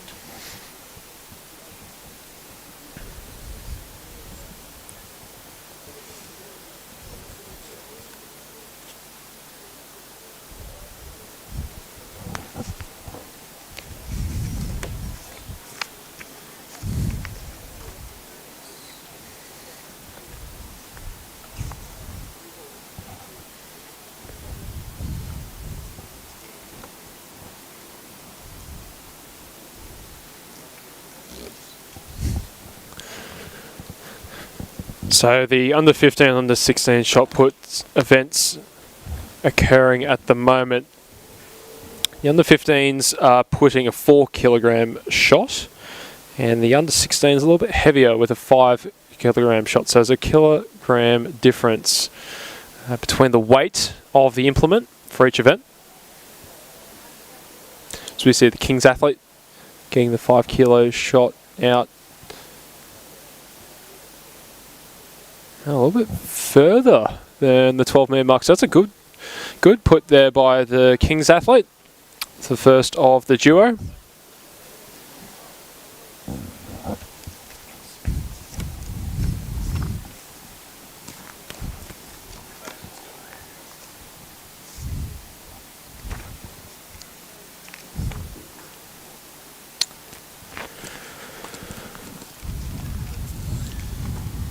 Obviously one of the challenges of athletics is so many things happening at once. We've set this up to try and be able to show you both the under 15s and the under 16s shot.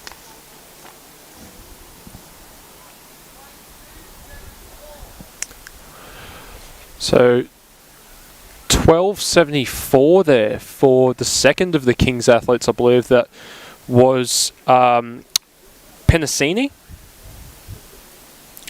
Not sure if we'll get quite to the championship record in this event. That was a decent throw. That's out around the 14 metre mark from King. Sorry to interrupt you, Jim. Yeah. That was well out there. Yeah. It's the first of the Newington. Now, that's quite big as well, actually, from the Newington athletes. So I think that might have been McLean there for Newington College. Good throw there. We can almost hear the...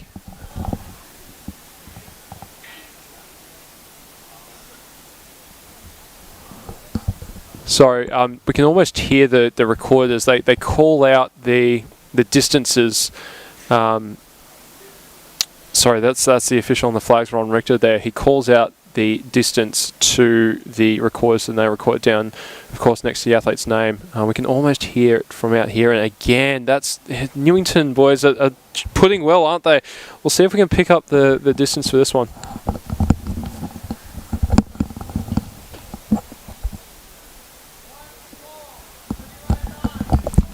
So 14.09 there for the second of our Newington athletes in the under-16 shot put. Sorry, so that was the first of those athletes, Takalmo, and then the second athlete, Dickens. So B. Dickens. Apologies, we don't have the first name of our start lists, but 14.09 there. Probably one of the leading throws so far in this competition in the under-16s. Yeah, about the 12 metre mark there for Sydney boys. It's a bit low tech here on field results. We'll do our best to listen out and bring you these results from the under-16s. Joshua Suto of the Sydney Boys High School, winning height of 1.95 metres, which is a new GPS record, breaking the... So just coming over the PA system now, confirmation of those under-15 men's high jump results. Joshua Suto with his second GPS championship record today of 1.95 metres to take out that event for Sydney Boys High School. Second was Oliver Burnett from St. Joseph's in 178, and third was Newington's Matthew Cleverly in 176. They were the podium getters for the under-15 men's high jump.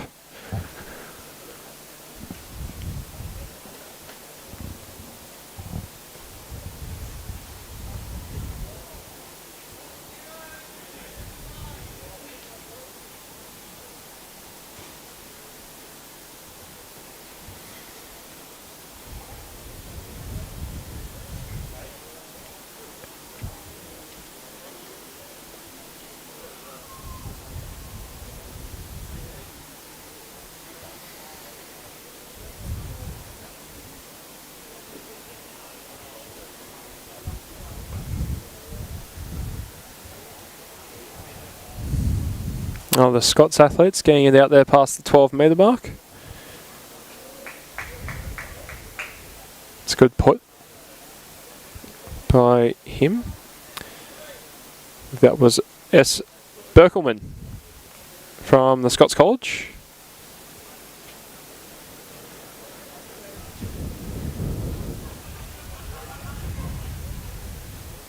And now the first of the St. Joseph's athletes into the circle. This is Fredrickson.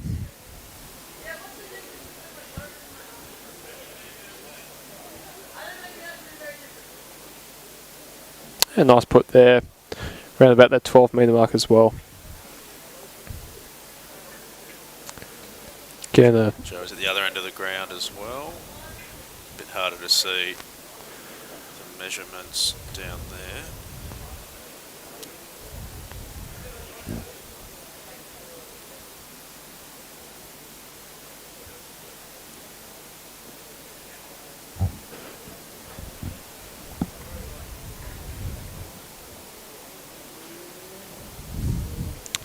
second of our Joseph's athletes in the circle now. Again, maybe just shy of that 12 metre mark. As we're getting an updated points score now, this could be quite interesting. And Newington College now, they've just extended their lead slightly. I think they were about 15 points up before. Critically, they've extended it beyond 20 points for the moment. Yes. because what is entirely possible in the 4x1s later in the day is a dropped bat, which will get you disqualified and potentially the loss of up to 20 points in a single race. So that's a very important buffer for Newington to have going into the critical final relay events of these championships. So Kings look to be the big danger, and the Josh Suto train leading Sydney boys into third. It's a good showing by Sydney boys high overall. I know Joshua Suto has certainly been the star of the show, but they've had some consistent performances and quite a few podiums in other events as well, and doing well to sit third here in the GPS Intermediate Division.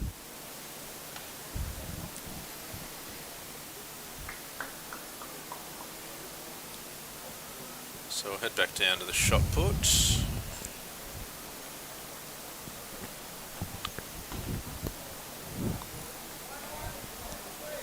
Called out for competitors event 79, called by 400 metre relay. The relay athletes are here over the PA starting to be called to start, so they're about 10 minutes away.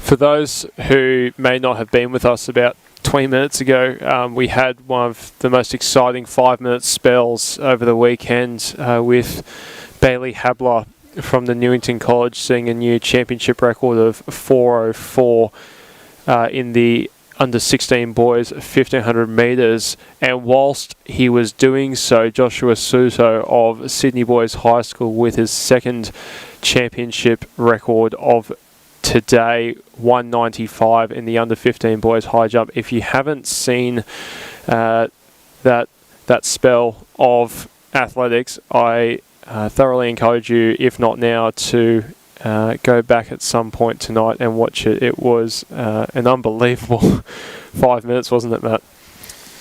Yeah, first time you and I have almost missed something exciting happening in a middle distance race because there was a field event on, but I think I called that when they were on the start line. I think I said I can't remember the last time I was more excited for a second attempt at the high jump than to watch a very, very high quality 1500 metres with both Habler and Shields. But that's a testament to the quality of Josh Suto's jumping today to break both the long jump and the high jump records in the space of about 3 hours. It's a fine day's work.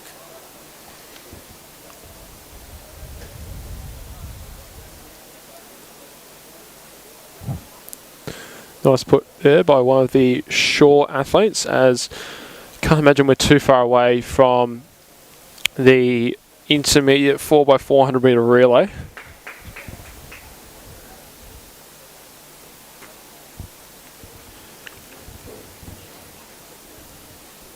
That's due in about 5 minutes time.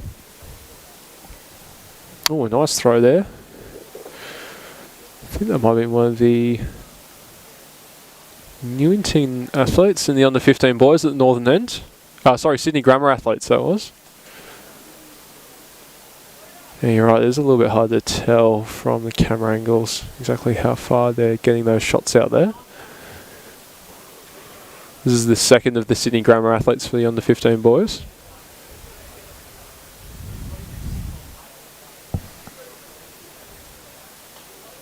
There's some good height on that one. Maybe not quite as far. Of course, when measuring the shot, the point of impact in the ground that is closest to the shot circle, that is where the measurement is taken.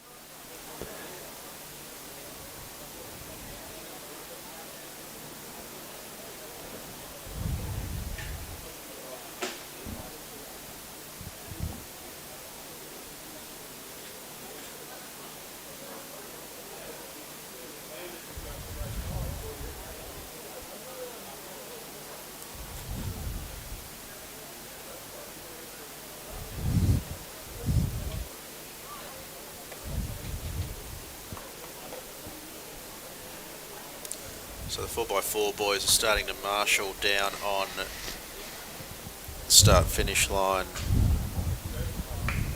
as we approach the end of the two under 15, under 16 shot put competitions.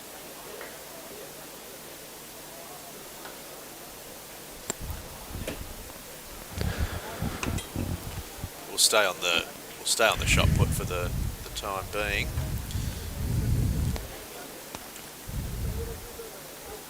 Don't think the 4x4 boys will be too far away.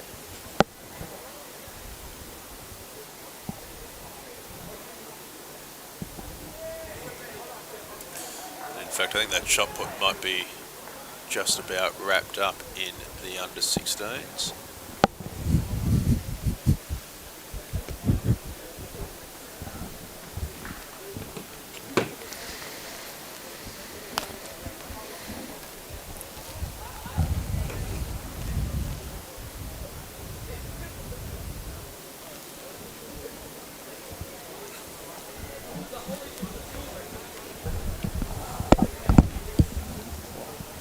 Final call for 4x400 metre relay team. Should now be in the marshalling area, please.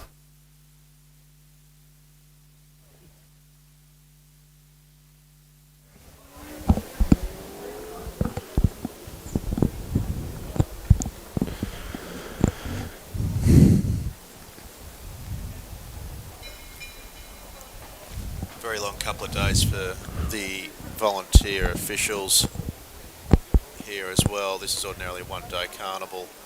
They've been out here for a couple of days doing a fine job under what is obviously an increased level of risk as well. So both the GPS and Athletics New South Wales are very grateful to those officials and volunteers, both the technical officials and the school volunteers that have helped get this carnival up and away, notwithstanding the current challenges that we're all facing.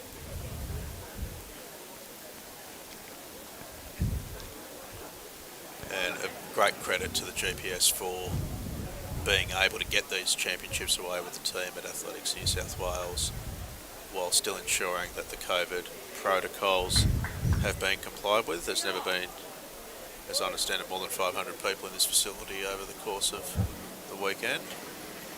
We've all had our temperatures checked as we've come into the stadium, and I know the New South Wales Police and other authorities are overseeing the arrival and departure of athletes and staff to make sure that the entry and egress is done in a way that's in compliance with all the necessary protocols. So there's been a great deal of work put into ensuring that this event can be delivered in a safe and responsible manner.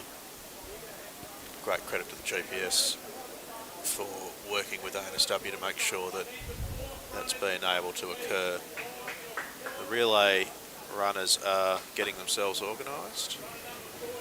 Stay with these shot puts as long as we can. I suspect, I think the under 16 shot put still people seated down there. So I'm just trying to work out whether that competition's concluded or not. It may be the changeover to the final rounds of competition, because it looks like there's still people out there waiting to measure things. I suspect they're not quite done. I think we had some fairly impressive pushing in the under 15s. Just got a note that one of the Newington athletes has thrown over 15 metres, which is very impressive. As we've got the start list now for the 4x400 metre relay intermediate championship. So much like earlier today, this is a combined race where the under 15s and the under 16s run together, usually two representatives of each age division. And that's because the individual 400 metre races in the revised program on account of COVID happen immediately after this. So if you suggest to a 400 metre runner whether they'd like to do two 400s in the space of 10 minutes, you'll get a very brief response. And so there are different athletes used for the 4x4 relay than the 400 individually. So this is the start list for the intermediate 4x4. Sydney boys go in lane 1, Shaw in 2, Scots in 3, Newington in 4, St Ignatius College go in 5, Kings in 6, Sydney Grammar School go in 7. If you're just joining us, Armidale are not participating this year in the junior intermediate divisions given everything that's going on. and St Joseph's College will be outside the vacant lane in number 9. So we'll just stick with this shot put for a few more moments as the athletes get behind their blocks in the 4x400 metre relay.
So the boys just going through their final start preparations.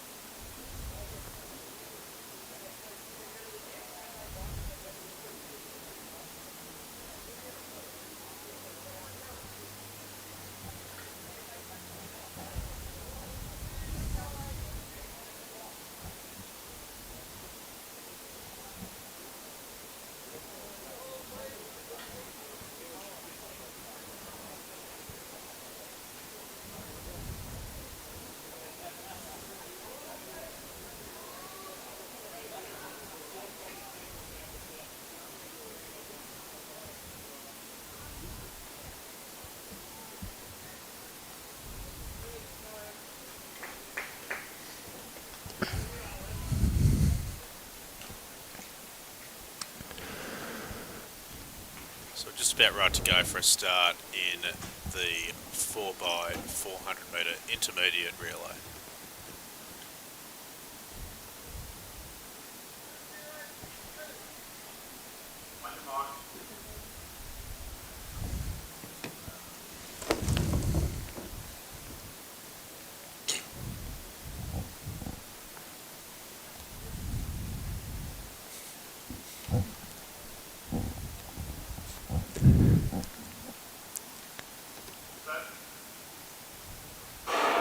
So off they go in the 4x400 metre intermediate relay. St Joseph's on the outside getting away very well. Remember, massive stagger in these races. They'll stay in lanes until 500 metres into the race where they'll cross at the intermediate change point. Shaw going quite well on the outside. They're trying to pick up the stagger on Grammer on their outside, and Newington going well in the centre of the track. Scott's also going strongly, and it looks like on the inside, Sydney boys starting to struggle a little bit. Along with Shaw, it's Kings on the outside part of me. So they come round into the straight for the first time, and St Joseph's probably in the lead at the moment along with Kings, but because they've picked up the stagger, Kings probably best placed here. Then it's Grammer and Newington coming together, and Scott's back on their inside. They come up to the first change. They're going to go through 400 metres. Kings will change first at about 51. Then Newington back on the inside. Grammer, Scott's get the change. Then St Joseph's and St Ignatius before Shaw and Sydney boys. So as the stagger comes to complete, you can see Kings have got a pretty healthy lead, but Newington going well there. As you mentioned before, Matt, the stagger is just now completed, but they've come across to the track, not darting across, but using the whole lane, 100 metre length, sorry. So Kings going well. Newington's having a really good leg here, though. They've really closed the gap, but we'll see the last 150 metres. I think Kings is just holding on. No, Newington is starting to come back once again. So really evening things up here as the second leg. Newington athlete. Also, Scott's having a really good third leg as well. Good battle for fourth between St Joseph's, who are coming through, and a bit of a kick at the end for Kings, who pass over in front 10 metres ahead of Newington. There's a 54 split. St Joseph's had a big second leg as well. So it's Kings, Newington, Scots, then Joseph, St Ignatius, Shaw, Grammar and Sydney boys will round it out as the boys clear the track. Kings from Newington. Newington just starting to close this gap up a little bit, as are Scots. See how quickly they go out here. So many people make the mistake of going out too hard in the 4x4. St Ignatius have picked up St Joseph's in the first part of this third leg, but Joey's now starting to come back and work back around the outside of St Ignatius for fourth place in the running at the moment. Remember, Newington lead the premiership coming into these events. Need to get the baton around, need to score big. 20 points here would be massive for Newington, and they've taken the lead from Kings, who are their main rivals for the premiership, and starting to kick away. Scots coming into third, and if Scots could put a gap between themselves, between Newington and Kings, that could be determinative in this premiership. Newington off for home after a 53 split. Scots in second, then Kings. Newington are running to put themselves in the box seat to take the intermediate premiership. Newington currently leading the race, and they're leading the championship by 10 metres at the moment from Scots. And here comes Kings onto the shoulder of Scots, and they're closing the gap to Newington. This could be an absolutely brilliant finish as all three start to come together. It's Kings coming around the shoulder of Scots. The gap is closing with every stride to Newington. Here comes Kings with 140 to go. They're coming up. There's no gap whatsoever as they come into the home straight. It's Newington holding on for dear life. But here comes Kings. Here comes Scots trying to go down on the inside. Is that a great move from Scots? Newington's holding on. Here comes Scots on the inside. It's going to be very, very close. And Newington's going to hold on. 3:32 holds up the bat. What a brilliant finish to the race. Scots in second, Kings in third. Battles all over the track here. Here's St Joseph's and St Ignatius for fourth and fifth. Grammar in sixth, with Sydney Boys High in seventh, and Shaw coming home in eighth for what is undoubtedly the most exciting relay event we've had at these championships so far. Matt, what a grandstand finish that was. Absolutely right. So that is, and that's potentially a critical second place for Scots to get between themselves and Kings. So, sorry, pardon me, to put a gap between Newington and Kings, because those are the two schools really in the battle for this intermediate premiership, we think, at this stage. So that could be valuable points. Now, if you're wondering about any of the hugging between athletes of the same schools here, remember they're all in bubbles, so the schools all exist in the same bubbles amongst themselves. So there's a level of contact allowed there as part of the protocols for this weekend. So that's the best relay we've had over the course of the championships. 100%. Yeah, got excited for that one. Most on the line. This is the closest premiership we've had. St Joseph's were clear winners in the juniors. Kings were dominant winners in the seniors. This is still reasonably close, but Newington have just done the job to take a very big step towards securing this intermediate premiership. The real risks in the 4x1s, you very rarely see a drop baton in a 4x4, but the real risk is you can get a donut in those 4x1s and be in a lot of trouble. So let's head back to the shot put while we get ready for the individual 400 metre races and just calm ourselves down a little bit from those relays.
Okay, so we're back for the 400 metre individual premierships here, and here's the start list for the under 15 400 metre championship races. No division races here, given we've got the 4x4. So Josh Suto is on the line after having broken the meet records in both the long jump and the high jump for Sydney boys. So he's trying to really consolidate that third place for Sydney boys, which will be a big result for them.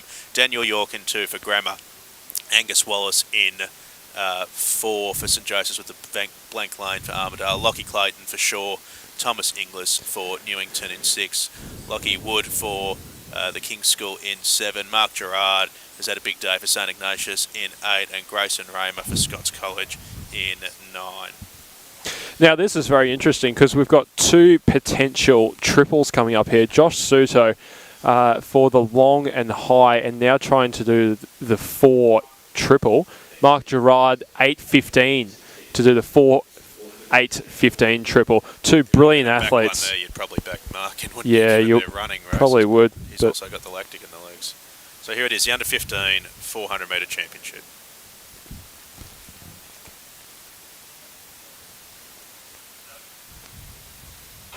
Away cleanly. Suto gets a pretty good start there, but also very quick out of the box there is Lachlan Wood from the Kings.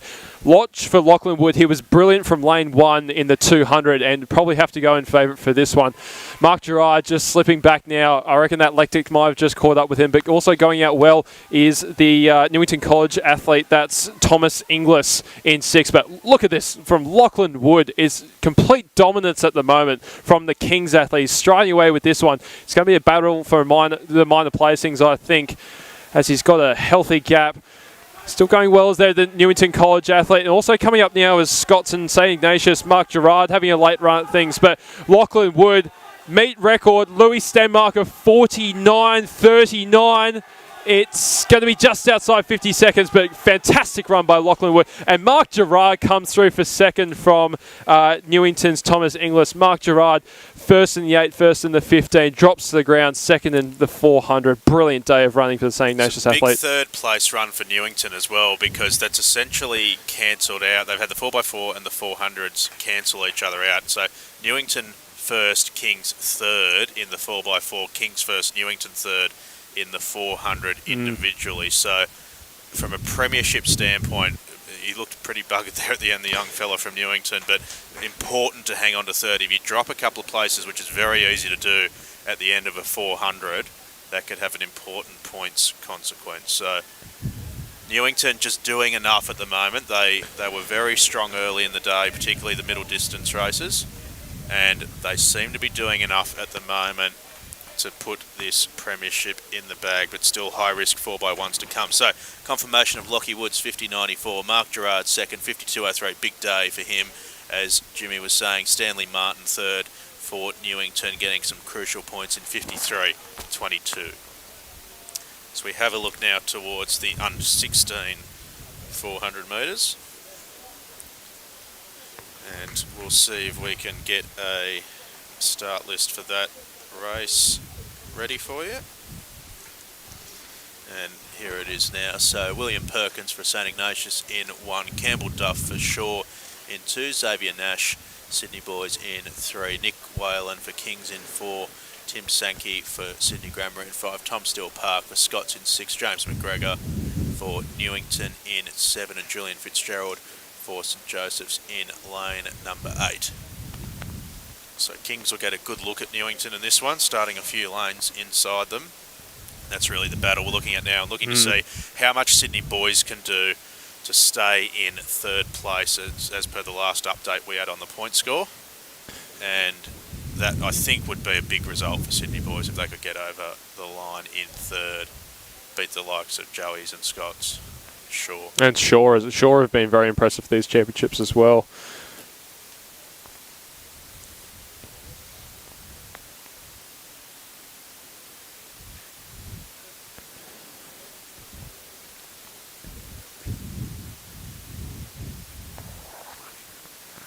Meet record for this event, 49.48. M. Holmes from St Ignatius last year.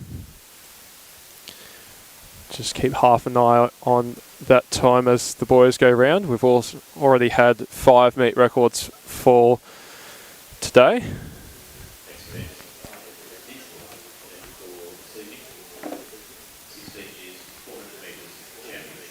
So lovely shot there of Sydney Olympic Park at night. If you look up the back of the grandstand, you'll probably see Jimmy and I.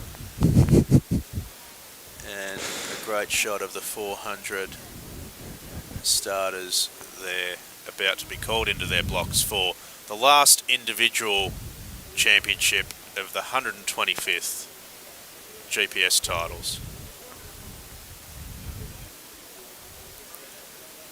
9 schools steeped in history. 1 more premiership left to decide over this weekend. The first time these championships ever been held over 2 days. But this is the final individual title. It's the under 16 boys 400 metres. And we're away in the final individual event of these championships. Going out very well there is the Scots College athlete. It's pretty even at the moment. St Ignatius getting a really good run on the inside and 1. William Perkins of the Royal Blue. He's made up the stagger actually on lanes 2, 3 and 4. So Perkins having the best of the run at the moment. But Scots College in the gold on the outside has made up the stagger on lane 9 as well and is having a good run. Also coming through now is the Sydney Grammar School athlete on his inside. So Sydney Grammar, Scots and St Ignatius on the inside, but coming now hard is Newington College's James McGregor. This could be telling. McGregor now moving through the field, looks a winner, 50 metres to go. St Ignatius coming hard on the inside, but Newington College is going to hang on and take another crucial win for their school. 51-25, St Ignatius in second and coming through hard. So Kings have run last. Kings have run last. So that is, from a premiership standpoint, okay, that may well be enough to get Newington over the line in the intermediate premiership.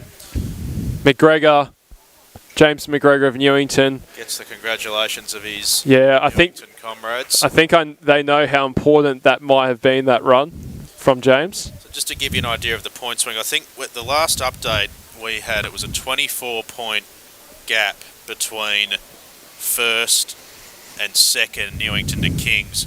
The difference there in that race alone, 15 points, 20 for first, 6 points for eighth. So a 14-point swing in that race alone. And we know that in the 4x4 and the under 15s 400, they cancelled each other out. So there would have been no change to the order as a consequence of that. We know Kings were throwing well, and we didn't see anyone from Newington really doing too much damage in the shot. But I think one of the under 16 Newington athletes threw well. Under 15, I think. One of them got over 15 metres in the under 15, so that could also be telling. So that should have gotten them some points. So probably not too much damage done in the throws.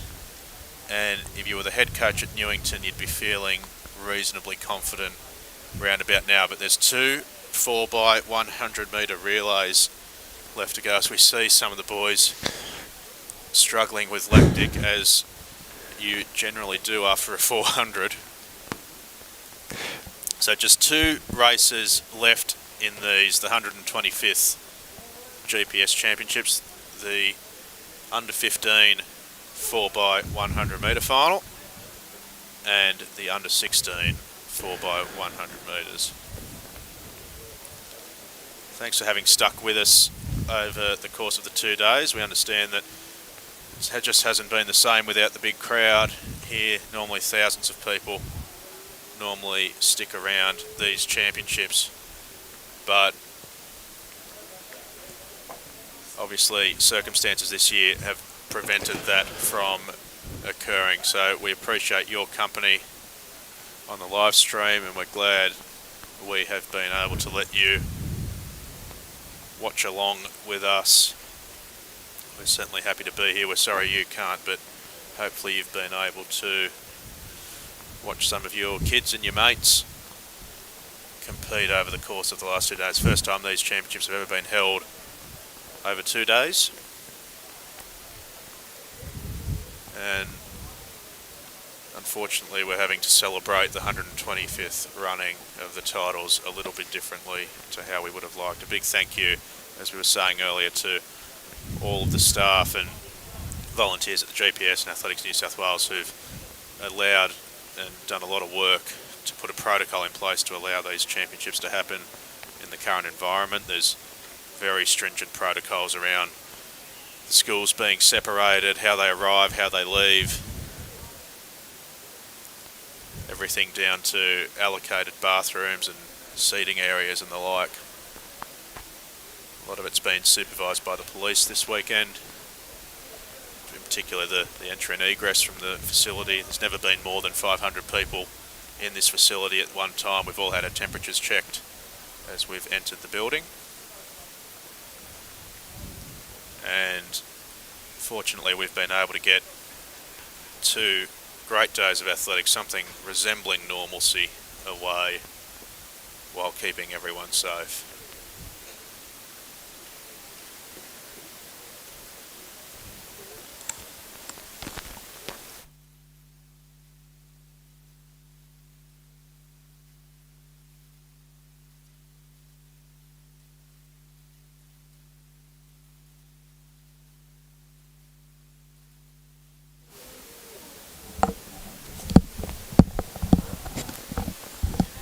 Jimmy, we may as well talk about some of the highlights now. We'll go straight from the 4x1s into the presentations. It was probably all going pretty calmly until we got to the some of the meet records today. Yesterday was all pretty regulation. Some great performances, as you said, but to be fair, nothing that really set the world on fire. Really, the highlight of yesterday was King's overall dominance of the day.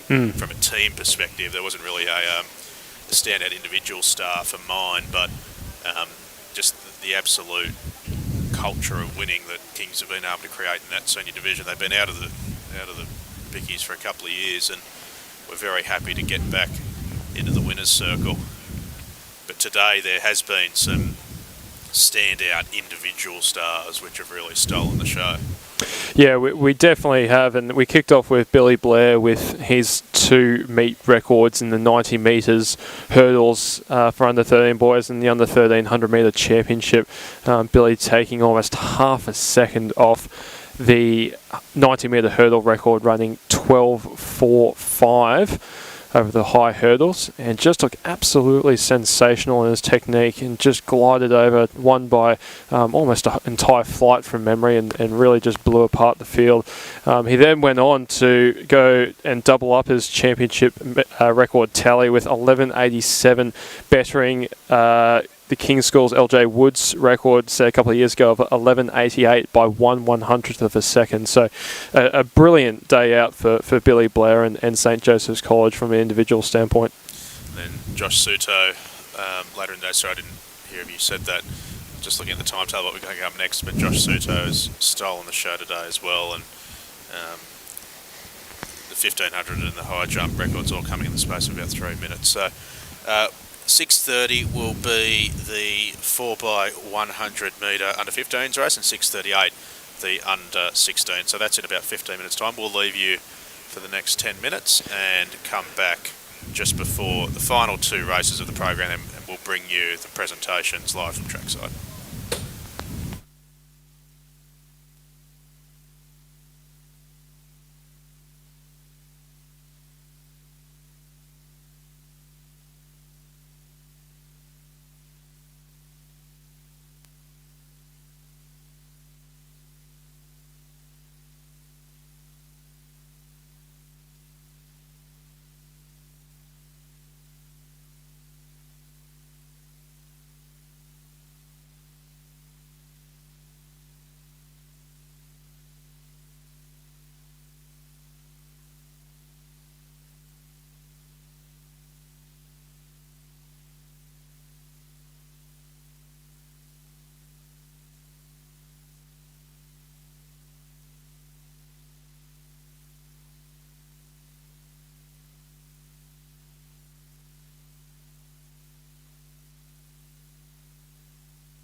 Okay, ladies and gentlemen, welcome back for what will be the final event of the 2020 GPS Championships, the 125th running of these titles. First up will be the under-15s 4x100 metre relay, and the start list is as follows. St Ignatius College go in lane number 1. The lane 2 is vacant with Armidale not competing in the juniors and in the intermediates this year. The King's School in 3, Shaw in 4, Scots College in 5, Sydney Grammar School in 6, Sydney Boys High in 7, St Joseph's in 8, and the premiership leaders Newington run on the outside. They'll have them all behind them, be able to just focus on their own race, and we're pretty sure that the only thing that will cost Newington a premiership at this stage would be dropped battens or disqualifications in the relay, so the focus has to be on getting the baton around.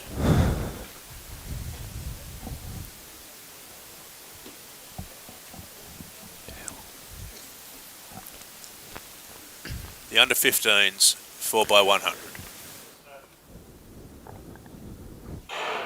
Away. Good start on the outside by Newington. I don't think they're going to take this one conservatively at all. They're going to run this one out. As they change over the first, it's Newington in front in lane 9, but going well on the inside there is Shaw. Coming up on, they're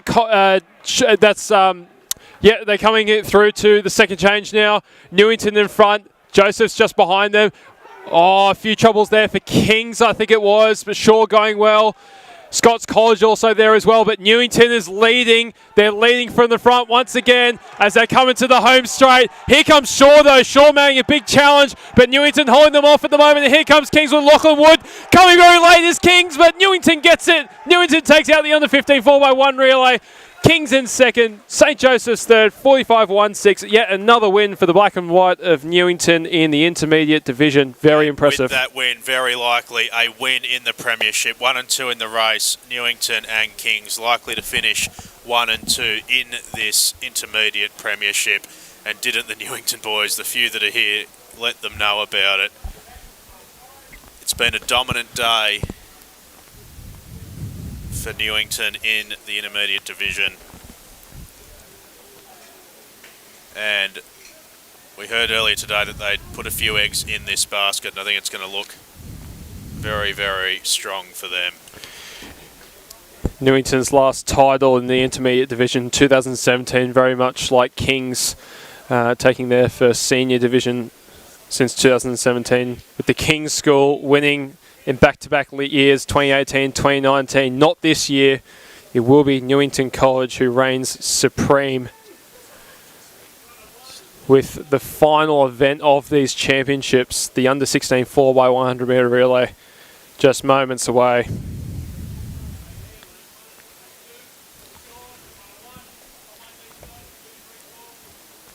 So the boys will be dispatched down to their respective starting positions. We haven't had a points update for a little while, but I'm pretty sure that even a disaster would not cost Newington the premiership at this stage of proceedings. But some standout individual performances today. Newington have clearly been dominant in the intermediate division, as have St Joseph's in the juniors and Kings in the seniors. We are almost certain to have 3 separate winners of the 3 premierships on offer as part of the GPS Championships.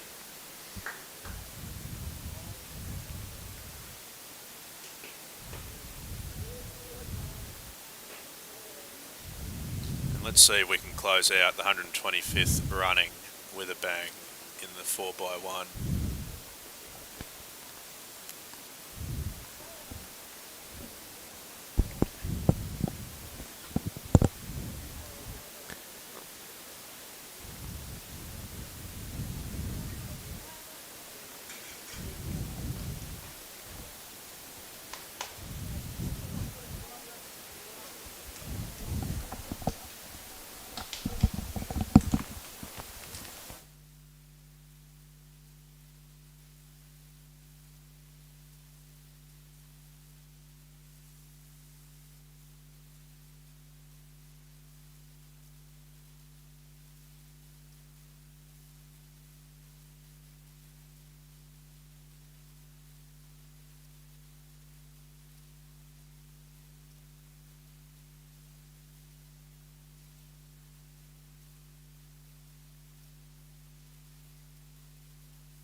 So the boys are all being dispatched to the various corners of the track.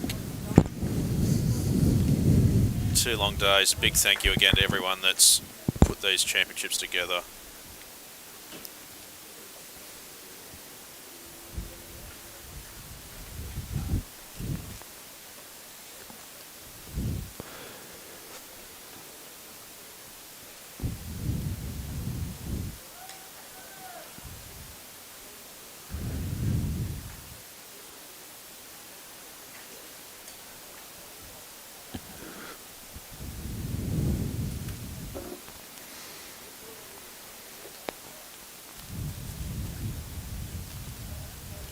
We'll see if we can pull up a start list for what will be the final event of the 125th GPS Championships. The under-16s 4x100 metre final. The King's School, second in the premiership at this stage, will go from the inside and have the full field in front of them. Shaw will run out of lane number 2. Sydney Boys High gunning for third in the premiership. That's where they were at the last update, and that'd be a big result for them. Run fairly enough in lane number 3. St Ignatius College will go in lane 4. Sydney Grammar in lane 5 inside of the Scots College. Premiership elect winners Newington College, you would have to think, will run in lane number 7, and they will only have St Joseph's College in front of them at the start of proceedings, with the Armidale School not participating in the junior and intermediate divisions this year. Big thank you to all of you for having joined us at home over the course of the last 2 days. It's been a long couple of days here. A big thank you to all of the officials, volunteers, school staff and school volunteers who have worked so hard to put these championships on with the Athletics New South Wales and GPS teams. It's been done in a safe and responsible manner. This is usually one of the great days of Australian athletics with thousands in the crowd. It hasn't been possible this year for reasons which are obvious to all, but a tremendous amount of work has been done to ensure that we can get back to some sense of normalcy and have an old-fashioned school athletics carnival in a way that's safe and responsible. Thank you for joining us. This is the final event of the 125th AAGPS Championships. The under-16 boys 4x100 metre relay. Newington running to cap off a tremendous premiership win in the intermediate division. And if they're able to do that, they will become the third separate school to win a premiership over the course of this weekend. Kings were dominant yesterday in the seniors, back in the winner's circle for the first time since 2017. St Joseph's dominant this morning in the juniors, their first win in the junior division since 1995.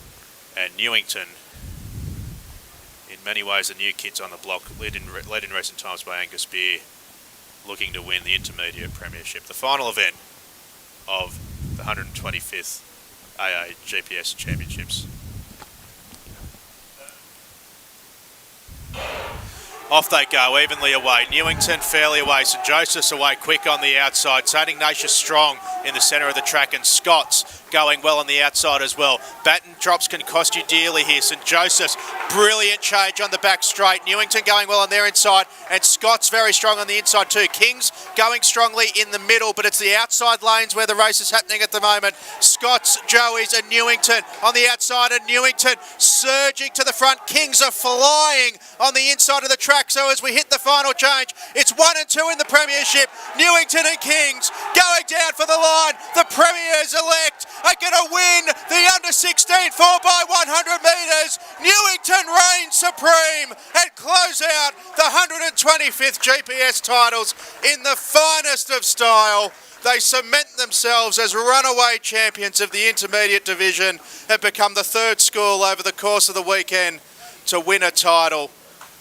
Kings win the seniors, Joey's the juniors, and Newington have been brilliant this afternoon and will almost certainly take out the intermediate title. Well, how apt of a finale that was. Absolutely brilliant have Newington been. They take it out officially in 44-03 from St. Joseph's, 44-25. The Kings third in 44-88. And we certainly did go out with a bang, Matthew Whitbread, with that final event of the 125th GPS Championships. Brilliant. Absolutely brilliant. And what a fantastic 2 days of athletics it has been. Very different championships under the circumstances, but absolutely top-notch quality athletics. Considering everything that has gone on over the last few months, the boys have turned up in droves and turned up in passion, enthusiasm, and have delivered over the last 2 days of competition in all of the age divisions. As you're saying earlier today, Jimmy, real lack of lead-up events. All these guys essentially coming in cold. A couple of very minor pieces of track work in the run-in, but in that circumstance, for us to have seen the number of meet records we have today and some of the team performances, testament to how hard these boys have worked. And the other aspect of these championships, with the premierships running separately, the seniors, the juniors and intermediates, is that the backup times are so much more condensed than they ordinarily would be. Normally spread out over the course of a day. You've got guys running 4, 8, 1500 metre triples. You've got the jumpers doing every run. We had guys running, high jump competitions on hold earlier today, so guys could come and race 100 metres and then dart back to the high jump. In some cases then win the high jump competition and break a meet record in the process. It's been a time in all of our lives where we've had to adapt, and certainly there are bigger challenges than adapting an athletics carnival at the moment, but in our little world it has been a uniquely impressive achievement of all of these athletes and the staff and the administrators and the officials to get these championships away in the way that they have. Well, the stands might be empty, but what we've seen on the track and the field over the last 2 days has been nothing different to what we would have seen any other year. As I mentioned, the enthusiasm, the passion, the camaraderie, literally throwing your body across the line in circumstances for your school, for those points, for your mates. That's been the real highlight for me over these 2 days. And for me, it's something the sport of athletics more broadly needs to learn from. These championships are among the best athletic spectacle we get in Australia every year, and it is unmistakably because of the team aspect. These guys run for their schools, they compete for their schools. We're talking a little bit earlier in the day to some of the guys involved at Kings and them getting back into the winners' circle and senior premierships yesterday, and everyone has described the same element to that success, which is a culture of winning. It's very easy to talk about culture. It's much harder to build it. And, I was fortunate enough to know John and still know Nancy Adderton for a lot of years at Kings, who are instrumental in creating that culture. And talk to old boys and they all talk about wanting to run for the school. And you can't manufacture that. It builds slowly over a period of time. It's very easy to lose. But it's taken Kings to a senior premiership yesterday. They didn't have the crowd that they would have wanted. Neither did Joey's and Newington today. I tell you what, if Newington had won the last relay to win that premiership today in front of a crowd, the joint would have absolutely gone off. But we have to battle with what we've got. And it'll go in the record books all the same. One of the conveners told me earlier today didn't expect any meet records to go at all today, and I think we ended up with 6. Yeah, 5 or 6, and 2 athletes with double championship records. It's been a wonderful day of athletics of the absolute highest quality, particularly in the junior and intermediate divisions today. And how good's the weather been, Matt? The weather gods have absolutely turned it on. You couldn't ask for you couldn't ask for better weather this weekend. It's been absolutely beautiful. Absolutely beautiful. We tried to get some events going last week, and it was absolutely torrential. We still got them away, but hampered us significantly. The tailwinds yesterday for the sprinters in the seniors, I think the 200 final had a 1.8 tailwind. That's about as perfect conditions as you could get for sprinting.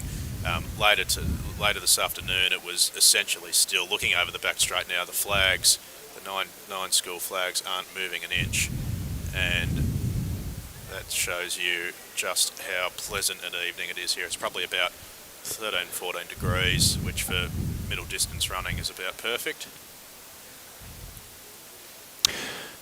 And you can see there on the infield all the schools starting to assemble for the presentations. Obviously some calculations to be done, finalise the point score, but it will not come as a surprise to anyone that Newington, with a lead of 24 points at the last update before the relays and the 400s, not only did they manage to not put that at risk with the 4x1s, they won them both. And They certainly did. that is a champion performance, to not put the cue in the rack, not play it safe, but run to win and pull it off, execute under pressure. They're going to get a much-deserved championship. They won the senior premiership last year under the leadership of Angus Beer. If you want to know what school running means to these guys, Angus is about to go off to university and the collegiate running in the United States, but he was here today measuring long jump attempts, all volunteer, all for free, just to be back amongst it.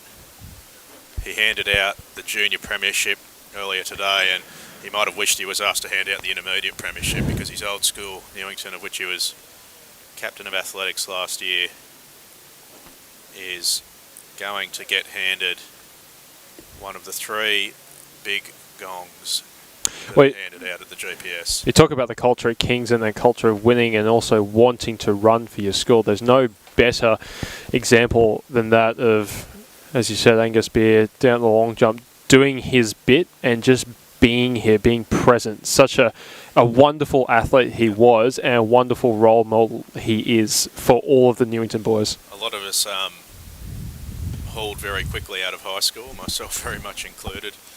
Angus, no compulsion to be here whatsoever. Would have been very easy just to stay at home or be off doing other things, and happily brought himself down. He wanted to bring himself down here.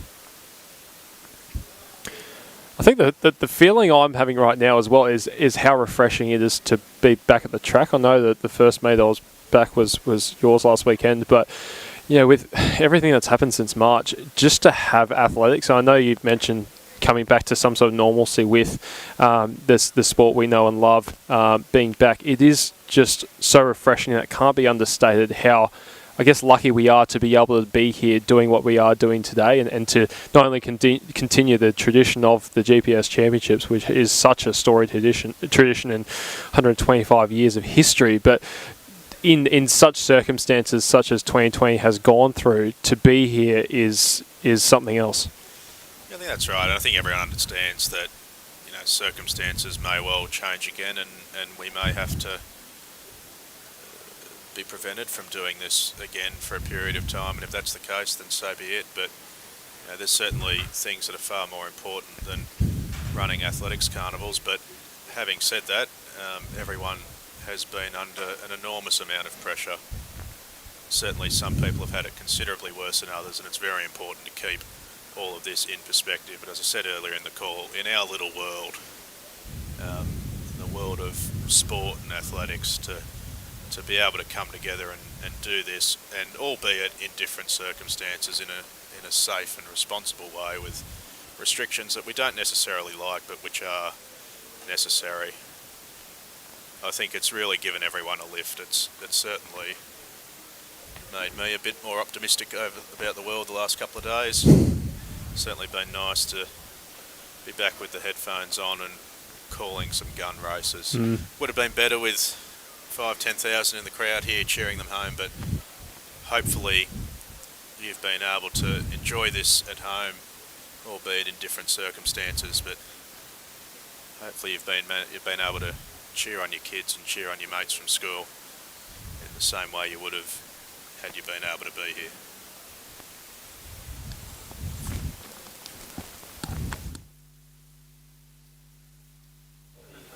For GPS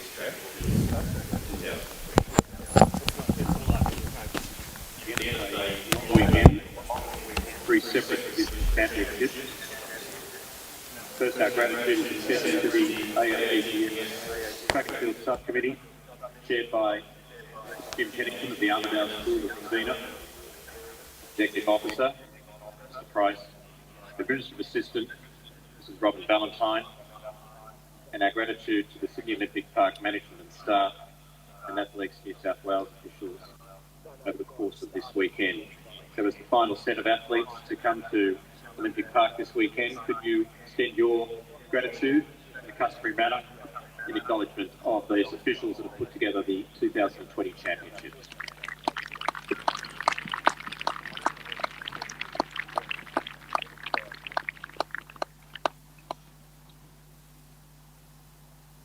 Now introduce the chairman of the GPS, Mr. Ticehurst, by the Shaw School, to say some remarks before presentations.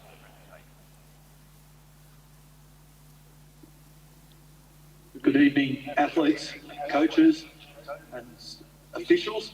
On behalf of the AAGPS, I'd like to thank all the competitors for your participation in the event today. It's been a remarkable effort to see such wonderful athletes, and it was our desire to try and provide you with an opportunity to finish 2020's athletic season with the sort of competition that you will have been used to, and what Nigel, Jim Pennington and Robin Valentine have done has been remarkable. So once again, can I ask you to show your appreciation of them?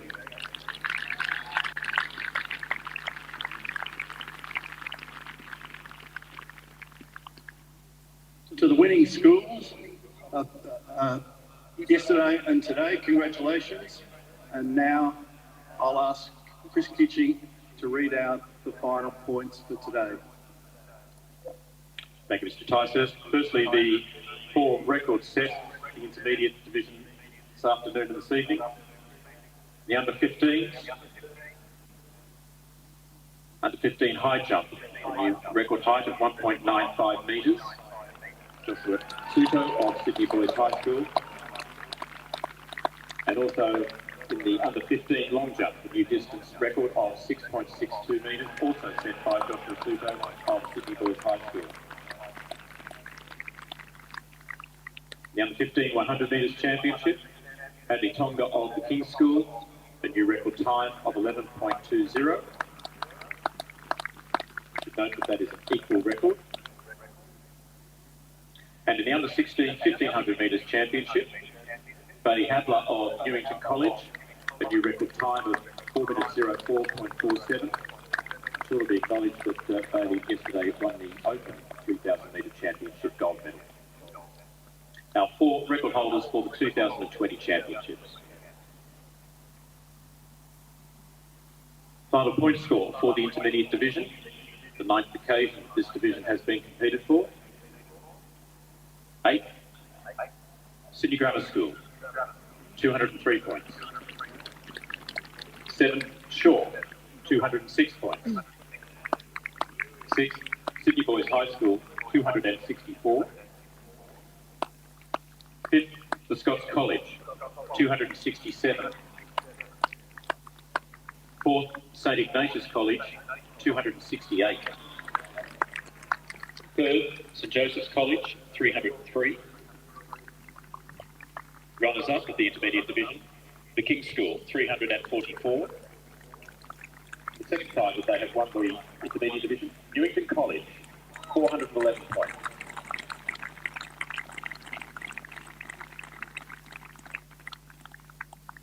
To accept the intermediate trophy, the Jim McCann Trophy, I would invite the Master in Charge of Track and Field at Newington College, Mr Cameron Black. Tolakula, he is here as the Captain of Track and Field, and Director of Sport, Mr Mark Diggins, to accept the trophy for the Intermediate Division 2020.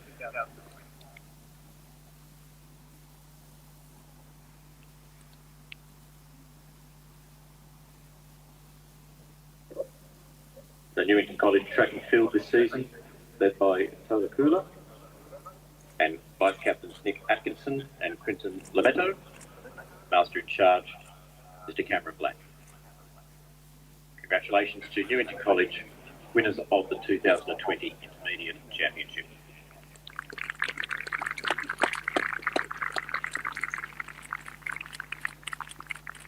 Watch this one here for me. And one here, good. Turn around and hold it up there. Hold it up, mate. High.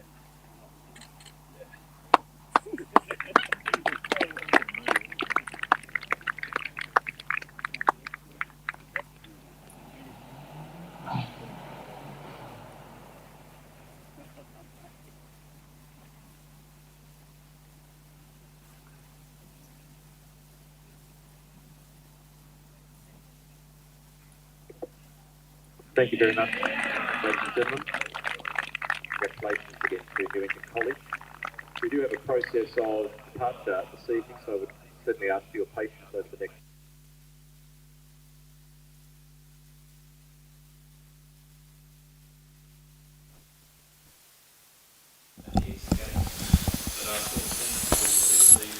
So there's the presentations for the Intermediate Premiership, the 2020 AAGPS Championships. Thank you very much for your company today. I've been Matt Whitbread. Jimmy, thanks for your company over the weekend, mate. Thank you very much, Matthew. Thank you all for your company at home. As we said, we would have loved to have had you here, but in circumstances where we couldn't. Thank you very much for joining us online, and hopefully we will see you back on the live broadcast next year. But from all of us here at Athletics New South Wales and the GPS, thanks very much for your company at the 125th GPS Championships. Bye for now.